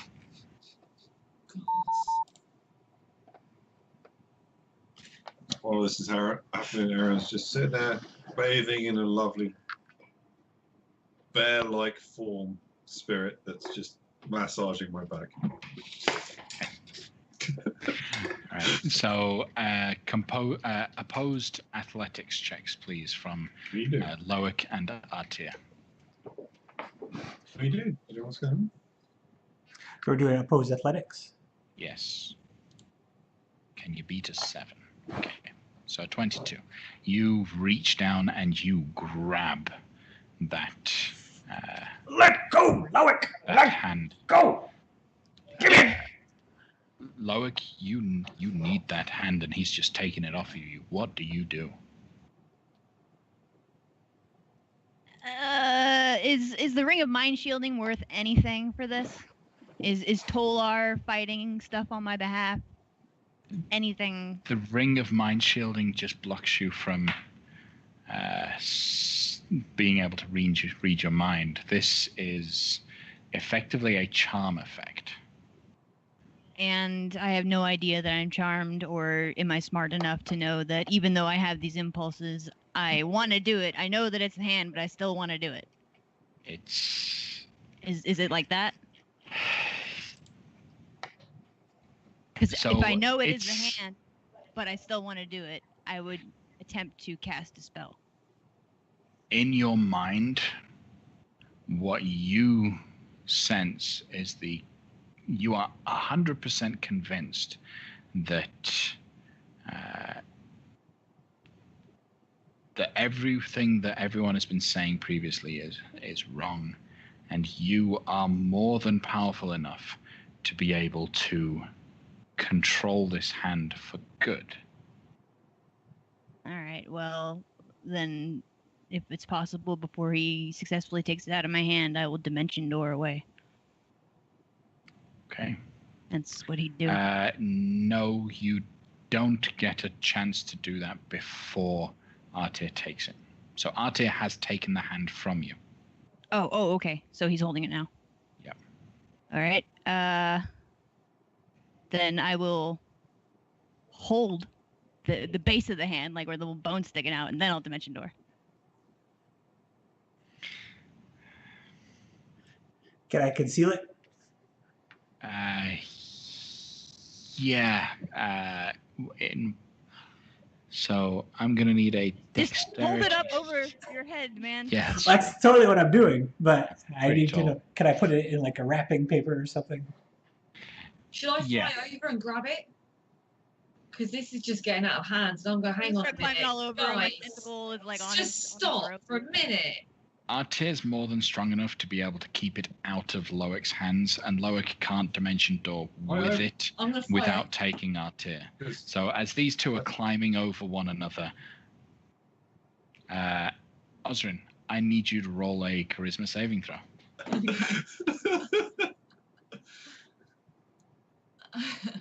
She gets a +6. She does get a +6. Where am I? There. Yeah. That one? Your charisma's bad. I've got no charisma. Yeah, +6. Oh, it's not bad. No. Okay. So Osrin is safe from it, Go. at least for a time. So now Osrin gets involved. How are you getting involved, Oz? I'm just trying to break it up and just make everyone stop. So if Artie is holding it away, and if I'm worried Loic's going to be able to grab it, then I might just lift it up and just be like, right, no, just try and take it away. Artir, do you allow Osrin to take it? Of course not. Get away. Can I wrap it up? I want to wrap it up. Yeah, so I'm going to need one quick opposed athletics check between Osrin and Artir, and if Artir succeeds, he will wrap up the hand.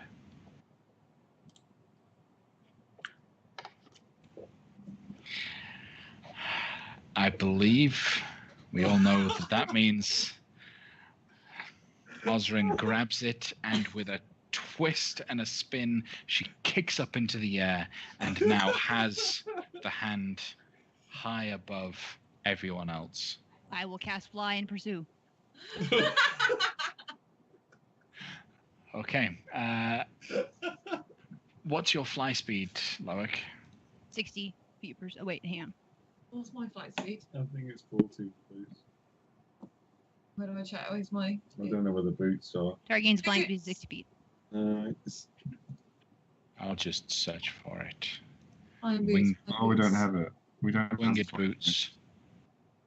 So we don't have. That's what you're using, right? Is the winged boots? Yeah. Yeah. So you have a flying speed equal to your walking speed. Okay, it's 40. So 40. And Loic, you have 60 foot. So within one turn, Loic is caught up to Osrin as you're flying up into the air. Loic, what are you going to do? Make a tentacle strike for the hand once again. Okay. So that will be an athletics opposed with Osrin. Oh, that's all right. You're not bad at it. If I'm using my tentacle, can I use dexterity based? Yes, because it's your tentacle. Acrobatics. Okay. Oh.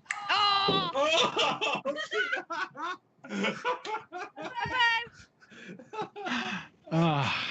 So as you both, what I imagine is Loic reaches out with the tentacle to wrap around. It knocks it out of Osrin's hand, who immediately starts like juggling, trying to grab hold of it. They're now intertwined with one another, spinning around in the air, both trying to desperately grab the hand as it's fumbling, I try to bite her. and Try it to painfully. drops. And I catch it. I put it in a You bag. catch it, you wrap it up. It's now And then I covered. fake like I threw it. And then I run the other way. Aaron's kind of like eyes are bloodshot. He's laying on the ground, little thing. He's giving, and his vision comes in, and he just sees his wife and Loic tussling in the air, and this thing dropping down. And So does it feel lifted? After a couple seconds of it being hidden from you, then the charm is lifted and you come to your senses. You recognize you were under the effect of it. You understand what happened. I am so sorry, Figure. Osrin. That was not me. Osrin gives him a slap. Takes it. Doesn't flinch. He is no You're forgiven. stranger to pain. No, and he'll just casually continue explaining. No, the hand actually has corruptive capabilities. If you get within a certain distance from it, same with the eye, and you're within line of sight, it will attempt to consume and control you. I actually surpassed the abilities of the eye, but apparently not the hand. Okay. Shall we join the others back on the ground? Yeah, on then. Shaking You my both head. float down slowly. Osrin keeping an eye on Loic as you drop down. Sounds good. Well, I appreciate it, Jerry. Thanks. You all rest, recuperate. Because I know at least one of you would do it, you can loot the bodies. We're looting, guys. You have 5 sets of plate armor, which are all damaged plate because of all of the attacks. Yeah, but me and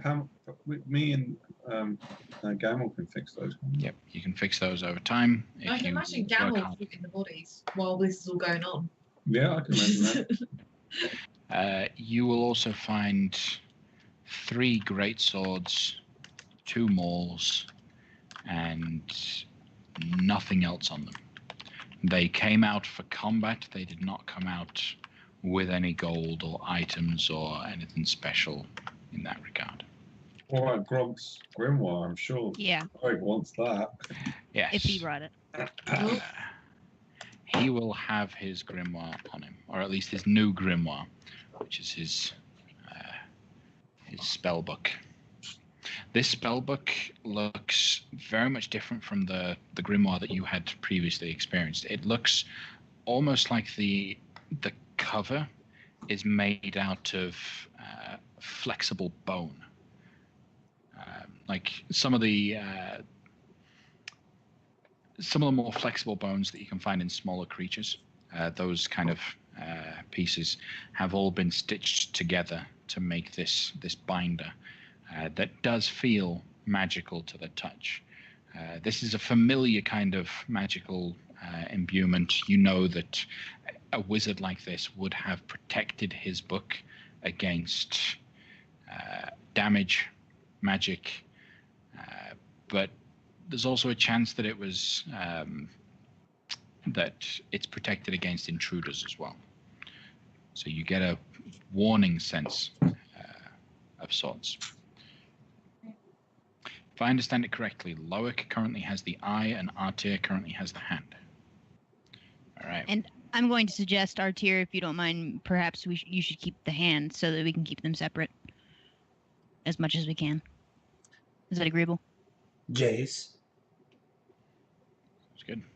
Don't want one person having both. That would be bad. Okay.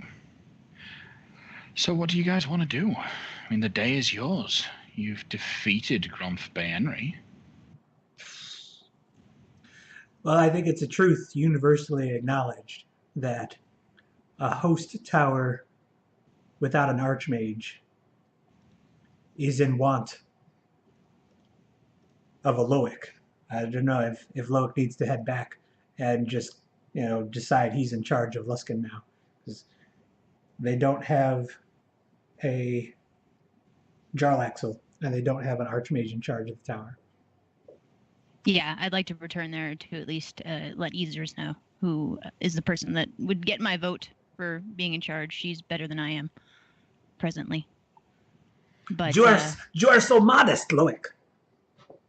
No, I mean, like, stuff's really cutthroat in the Brotherhood. If you come into the position of Archmage and you're not prepared to protect it, you're gonna die. But I would like to let them know, and I'm also going to see if I can dispel whatever wording is on Gromp's book here. Okay. Go ahead and make an intelligence check. Spellcasting ability check, as it were.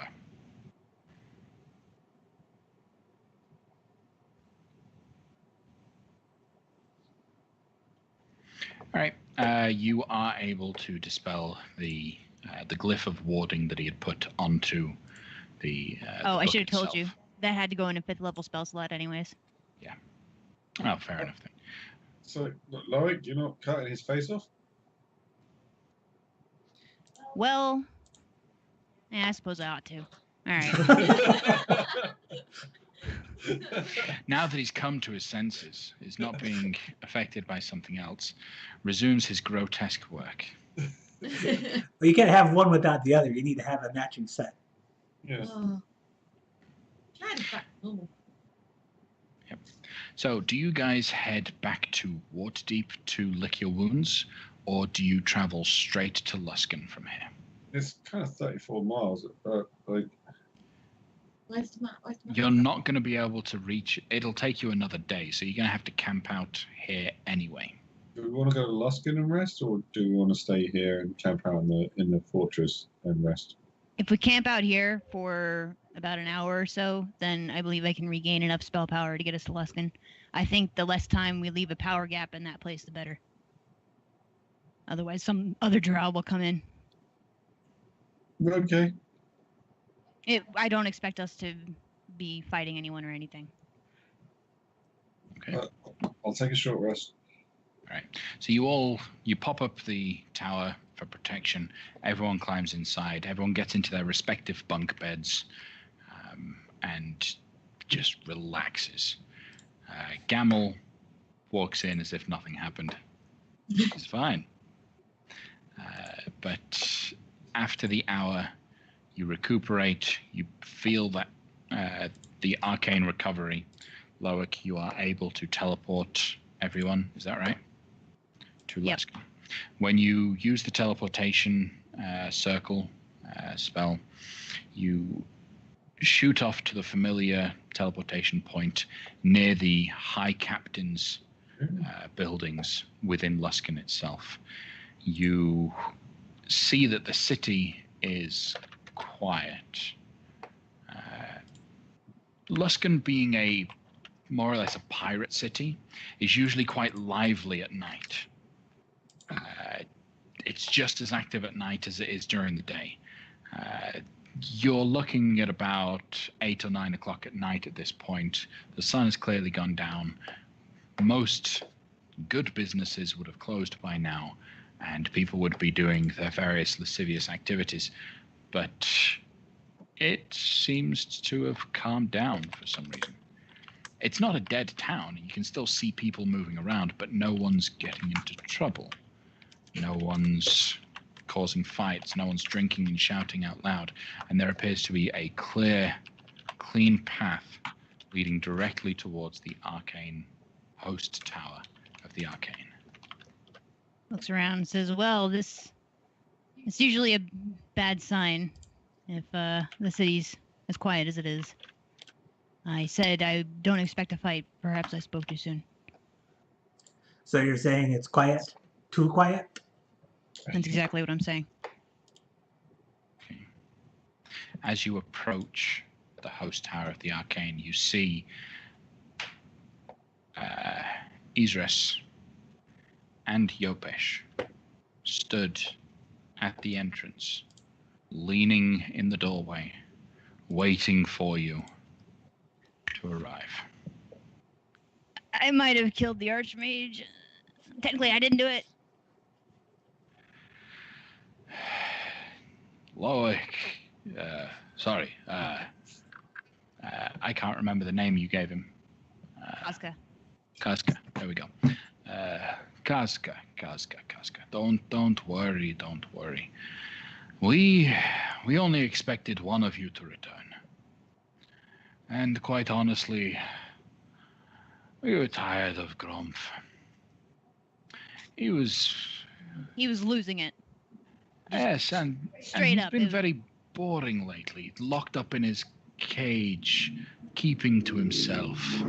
I expected some kind of enlightenment. All I met was a brick wall. It's a shame.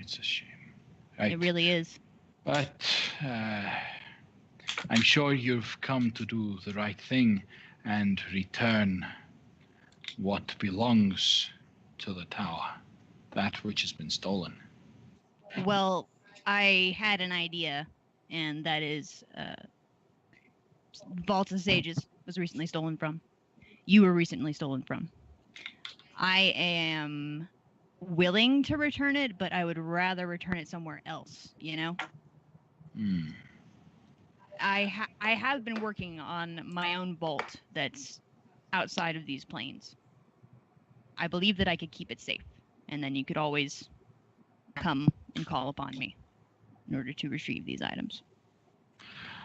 How do we know the items haven't controlled you already? Well, do you see an eye in my head? Do you see a weird hand on my wrist? No, but the Lord works in mysterious ways. I mean, Vecna works in mysterious ways. You guys don't. I'm I gotta get kidding. you guys- I'm kidding. You I'm guys kidding. gotta meet more people. Seriously, Kidding. this is not the cream of the crop. Go ahead and roll a persuasion check. Can I stride up next to Loic and do the PEX thing to grant advantage on the roll? Yes. So the two individuals that you see the tall. I think Artir has actually met. No, has no, he hasn't. Okay, so you see a fairly tall, dark-skinned individual, Yopesh, who's talking to Loic. But what catches your eye as Loic is talking to Yopesh is the shorter female, who, as you're moving the pecs, just moves in close to put a hand on your chest. It's okay. It's okay. All right.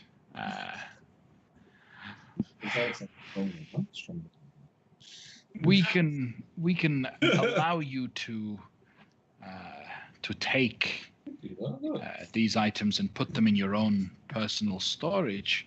However, something has been taken from the tower. Something must be returned, or at least deposited here. Do you have anything that we can keep as collateral, per se?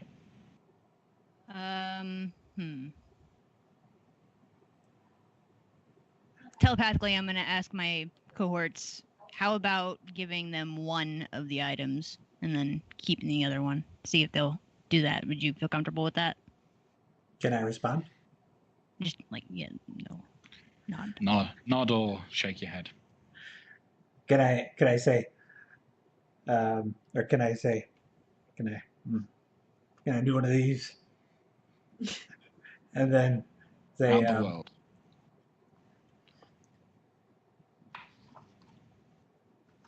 Loic, may I have a word with you in private? Excuse us one moment. Okay. Isris, don't listen in. Say, and in hushed tones, say, Loic, do your scholarly friends, do they like books? Because I can't help but notice you are amassing a great collection of books. Perhaps one of those will be sufficient. I would be willing to give up Tholz's spell book. However, I don't think that's worth the hand and eye of Vecna. Well, what would be? Who could? Well, another legendary item would do it. Well, he did not say equal value. He just said an item. I couldn't help but overhear. If you happen to have recovered Grump's grimoire, I'd love to take that instead. But I haven't looked at it yet. I just dispelled it. Come on, give me a shot at it first. You can come back and study it if you wish. Okay, that's acceptable. But okay, but yeah, promise from you isn't worth much anyways. Okay, thank you. He takes the grimoire from you, and you see him light up, because he's giddy like a child as he's got a hold of the Archmage's book. I kind of hesitantly, my hand stays on it as he tries to take it. Right. Well, as you know, there is now an opening for the position of Archmage, which will fall upon one of the cardinals. What you don't know is that one of the other cardinals has also passed on, should we say. So there's opening within the cardinals, and we would like to extend that position and the invitation to you. Look, Is anything more expected of me?